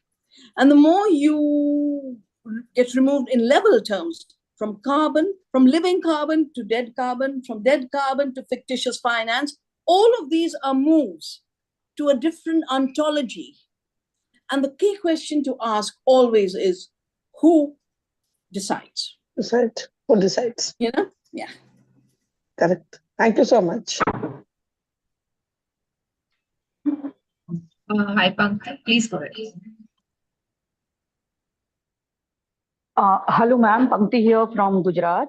I just have one concern and a question that the entire agriculture department of any state government, or for that example, a central ministry, is not actually taking the message that you were saying. For them, the organic farming is just organic farm. I mean, promoting people for organic farming is just one program, which is not even having the budget of total budget ka 10% भी उसमें नहीं होता है. So how we are going to actually achieve what we want to achieve, because promoting organic farming and conserving biodiversity is becoming a program of organizations who are concerned about it, and the agriculture department is really not taking out that way. The government is really not taking any interest in it. That's what I'm saying.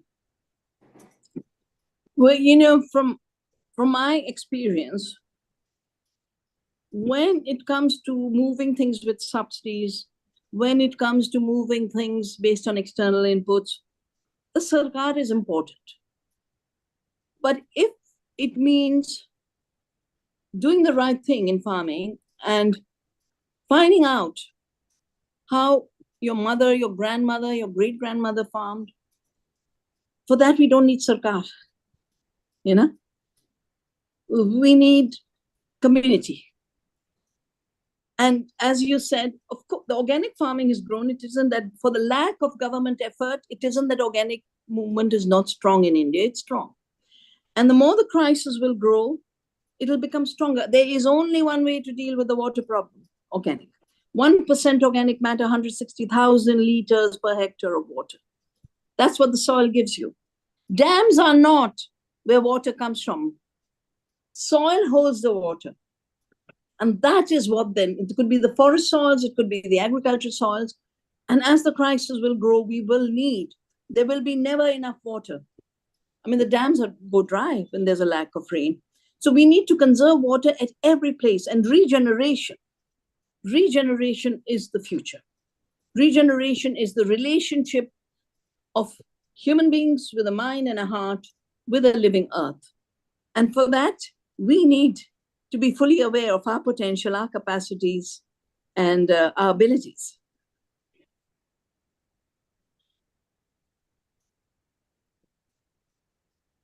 Rakesh sir, please go ahead.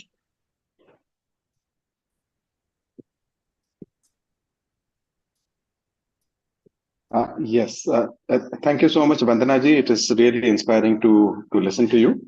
This is Rakesh Sukkar. I work with an organization called Practical Action, and when we work on agroecology. So my question is focused on the dairy supply chain or the dairy farmers. Often there is a finger pointing of accusation that dairy farming leads to methane emission. And of course, in many of the Western countries with large scale, corporate scale dairy farms, there may be a question about methane emission coming in. But often smallholder dairy farmers in India are accused of promoting methane emission with their dairy farming. And also it is, or they're often accused as inefficient in terms of per unit production of how much cattle are there for the amount of dairy that they produce. And then based on that calculation, this kind of accusation is made. I wanted to understand if there has been a study, comparative study of dairy farming, the small scale household level dairy farming, and the kind of methane emission resulting from that, and what would be the best solution or way forward in meeting this challenge of methane emission from dairy farming. So as I'm already mentioned in my talk, the issue of methane emissions is connected to the concentration of animals and the feed of animals. And when the animals are in a pastoral system, they're part of a biogenic cycle. And there is nothing like a residual methane sticking in the skies. It's a 10-year cycle where it goes right back into the plants. Methane emissions are there. You go past a landfill and just the stink that comes from it, that is a serious emission. You go past a big chicken farm, because in India we do have industrialization of chicken. That stink, that's methane. But a 1 cow herd is not a methane generator. Those little, our entire dairy system is based on 1 cow, 2 cows, 2 buffaloes. And I know there was an attempt when they were getting organized around, cow is the problem, kill all the cows. There were organized attempts to attack Amul and others, and also to try and have them admit the fake milk as milk. And I remember I worked with Amul. They said, this is not milk. Milk is what comes through the mammary glands of a particular living animal. These lab-constituted oat or lab-constituted soya are a drink, but they're not a milk. So we've had that legal fight, and then in the courts of India, at least Amul was able to defend the word milk. The criminalization of the cow is a very serious issue because it's based on fake science. 4 stomachs of a cow cause methane is what Mr. Gates has written in his book. Now, the 4 stomachs are designed for the cow and herbivores to eat roughage. They're not a problem of methane, they're the solution to methane. So because it's based on such bad science, and then trying to substitute the money, and it isn't just, we don't eat that much meat, but we drink the milk. We have the animal energy from animals. I mean, look at the amount of fossil energy we will use if we get rid. I remember our speech of the environment minister at the Earth Summit. The percentages of energy that our animals give us. By getting rid of them, we are depending more on fossil energy, which will create more fossil fuels.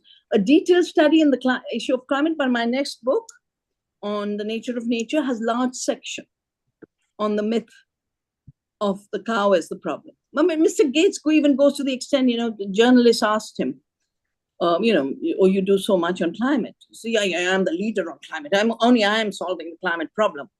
And then the journalist asked, and what about trees? People say we must plant trees. And he says, that's idiots. Idiots think that trees absorb carbon dioxide. We are the science people who grow carbon capture machines. Now, if you have that much power in that blind a mind, I think all of you, there's so many of you, we must do the study on the context of not just the cow, but all the animals. All the animals. We have so much diversity of animals. Remove the plants and animals from our economy. 70% of our people don't have a livelihood. 70% of our people will not have livelihoods. So for livelihood of the people and partnership with animals, very important. We do this work on our terms and don't depend on the anti-science of those who have money but no brain. Srinivasji, please unmute yourself and go ahead with your question. Good evening, madam. This is Piralamari Srinivas, journalist from tribal area, working for Deccan Chronicle. Madam, here in Adivasis used to cultivate traditional crops, especially maize, jowar, and other pulses. But gradually they shifted towards cash crops since 1970s onwards. From those days, now they are facing huge health problems. Unlike in the past, earlier they used to preserve their traditional seeds and they used to cultivate their traditional crops by using them. Now they are depending on the traders for the cultivation, purchasing their fertilizers and other seeds and pesticides. Even we have found breast cancer cases among the Adivasi women. And even some of the women are suffering from hemoglobin, low hemoglobin, and even deaths are taking place among the Adivasi women. So it seems in the last 40 years in Adilabad and Telangana, Adivasis are facing huge health problems by shifting to the cash crops, especially cotton. Now they are depending more on cash crops than traditional crops they used to cultivate earlier and they used to consume for themselves. Now they are depending on more on markets. So it created a huge health problems for the women and Adivasis especially. So how do you look at, what do you advise to resolve this problem and improve the health among the Adivasis in tribal areas like in Telangana and Adilabad? Thank you, Mr. Srinivas. I think there is no way but to cultivate nutritious crops. And what are called cash crops actually don't bring cash to the grower. They bring cash to the seller. That agent who sells them the fertilizers, pesticides, the expensive seeds, they make money. All that the tribal is left with is a debt. I have watched in my life the tribals putting all their silver jewelry as pawn for getting a bag of urea. So they've lost their land, they've lost their jewelry, and their land is poisoned, their bodies are poisoned, they're getting cancer. As I said, the health of the planet and our health is one health. And for both of them, we have to get out of the toxic narratives that are being imposed on us to take away our real seeds, to take away our land, to take away our real food. Please tell the Adivasis to grow your nutritious crops again and And there's even a market for it. So grow enough for yourself and sell a bit in your local taluk. Find people, there are lots of markets being created for all of this. We have to shift from globalization to localization, from monocultures to diversity, from food dependence to food sovereignty. Thank you, madam. Akansha, please unmute yourself and go ahead. Thank you so much, ma'am. Thank you so much for this wonderful lecture. I'm Akansha, and currently I've submitted my PhD from JNU. So I would like to ask a question regarding like whenever we talk about the environmental problems or environmental issues, so we have always put Gandhi at the center. This question is a bit different from the presentation. So which book or the work would you prefer to me to understand like Gandhian ideology, when we put Gandhian ideology at the center to understand the environmental problems? Because I have never seen any of the writings of Gandhi where he talked about environment or ecology as such. So what would you prefer, or what is your take on that? Because I don't understand this knowledge discourse, like from where this has been, formed or like constructed. Thank you. You mean my knowledge discourse or Gandhi's knowledge discourse?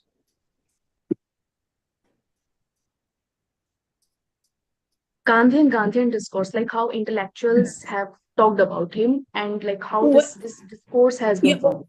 Well, what Gandhi did was distill that amazing verse of the Upanishad, which Tagore also distilled, which is that the earth has enough for everyone's needs, but not for a few people's greed, that Yogesh also cited, except that Yogesh said everyone's greed. No, Gandhi didn't say everyone. He said a few greedy people. I mean, 1% is destroying 60%, is leading to 60% emissions. You need a few greedy people, just a few, you don't need all of humanity to be greedy. All of humanity will lose to the greedy. If you want to follow more, we actually offer a course from 18th to 23rd of November on the Gandhian thinking, at the Navdanya Earth University. If you go to the website of Navdanya Earth University, you'll find that course. Okay, ma'am. Thank you so much. We need to be wrapping up. I have another commitment soon. Yes, and thank you correcting me, because I think I said everyone's need, and I'm so glad you corrected me. I think, yeah, you're right. Tagore has also alluded to this. Yeah. We have few questions in the chat box. So yes, can you read them? Yeah, can you just, because we've not given anybody who's given questions in the chat box a chance. So maybe two questions from there, and then we'll wrap up. Sure. Answer. Yeah. Ma'am, with your permission. This is from Geeta Shankar Kaushal. She says, Vandanaji, we have reached to a situation of climate crisis lately. As you said, the onus is also on the individuals as much as it is on the organizations. This is very painful and brings me to the question to my own choices over time. My question is, what kind of changes one as an individual can bring in their everyday life to limit footprints and live a more conscious life? Well, I gave you the figures on the fact that 50% emissions come from a bad food system that's based on fossil fuels. So even though the climate issue looks so beyond us, at the end of the day, it's connected through the food we eat. And the question on the tribals getting sick because they've given up their real foods. And given that today, the biggest attack for, the greed economy, for them, capturing the food is the big issue. The milk, meat for those who eat meat, but everything, even bread, everything. They want to manufacture it in the lab. Given that that's where the contest is and will be, I think eating with mindfulness, eating with care, knowing who's grown your food, how, becomes an imperative. So if you can grow a little food, grow it yourself, but otherwise find a farmer who grows food organically, ecologically, and turn it into a movement. And like I said to the question about the government policies are a little speck on this mighty country.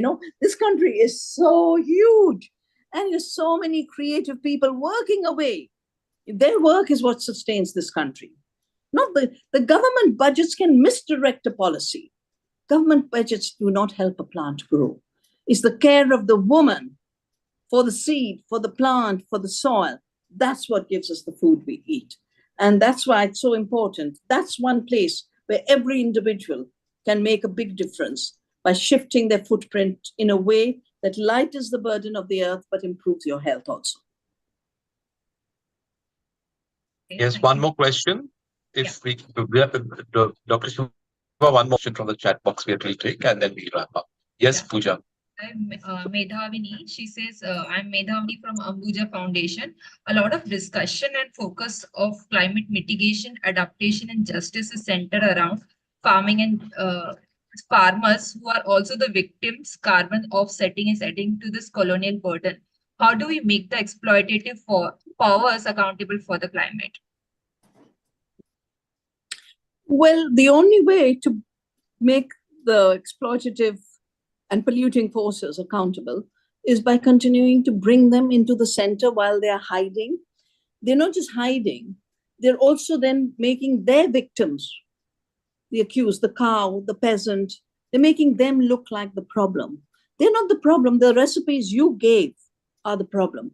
And one way we've done this visibility is, for example, before Monsanto was bought out by Bayer, we did a Monsanto tribunal. We put all the crimes of Monsanto and we brought witnesses from around the world. And we did it at The Hague, so the Criminal Court of Justice judges could also hear what was being said. And if I had the time, possibility, I would do a tribunal on climate change and Mr. Bill Gates. We need the public voices to hold the truth, to speak the truth, to live the truth. Thank you very much, Dr. Shiva. I'm not surprised that we've had such a thundering huge response to this lecture the moment it was announced, and you have every time you spoke about all these issues, it became more than abundantly clear as to why people were looking forward to this lecture so much and why they participated in such large numbers. I want to thank you, and I want to thank Dr. Vibhuti Patel for helping us coordinate this session with you. I'm going to call it session and not Masterclass, since you've connected us. And in the end, I would like to thank everyone for giving us the privilege of their time and being part of this exercise, so that we also learn to grow and look at the intersectionality between all these issues and gender. Thank you so much, Dr. Vandana Shiva. Thank you so much for making time. Thank you, Yogesh. Bye-bye. Bye-bye to all. Bye-bye. Bye-bye. Thank you. Hi, Jyotsna. Hi. Thank you, Dr. Vibhuti Patel. Thank you so much. Thank you. Yeah. And there are so many more, hundreds of them on YouTube. They could not connect. I don't know why they could not join on Zoom. They tried, but they could not. But they no. Actually, we had opened it up, and people were lining up from 2:30 itself. Yeah. And we started letting them in from 3 o'clock. Means about, I think, 2 to 3 minutes we started and letting people in. But well, people have then joined on YouTube. That's it. Now they are asking for transcription also. I said video we immediately shared, but I think they can transcribe. And that is all the books she mentioned. The video can be shared immediately. There's no issue because there's we no. We have done it while she was speaking. Only we did that. To all the WhatsApp groups, we have shared them. Yeah. Okay. Yeah. Thanks. How is your back, Vibhuti? Fine? Yeah.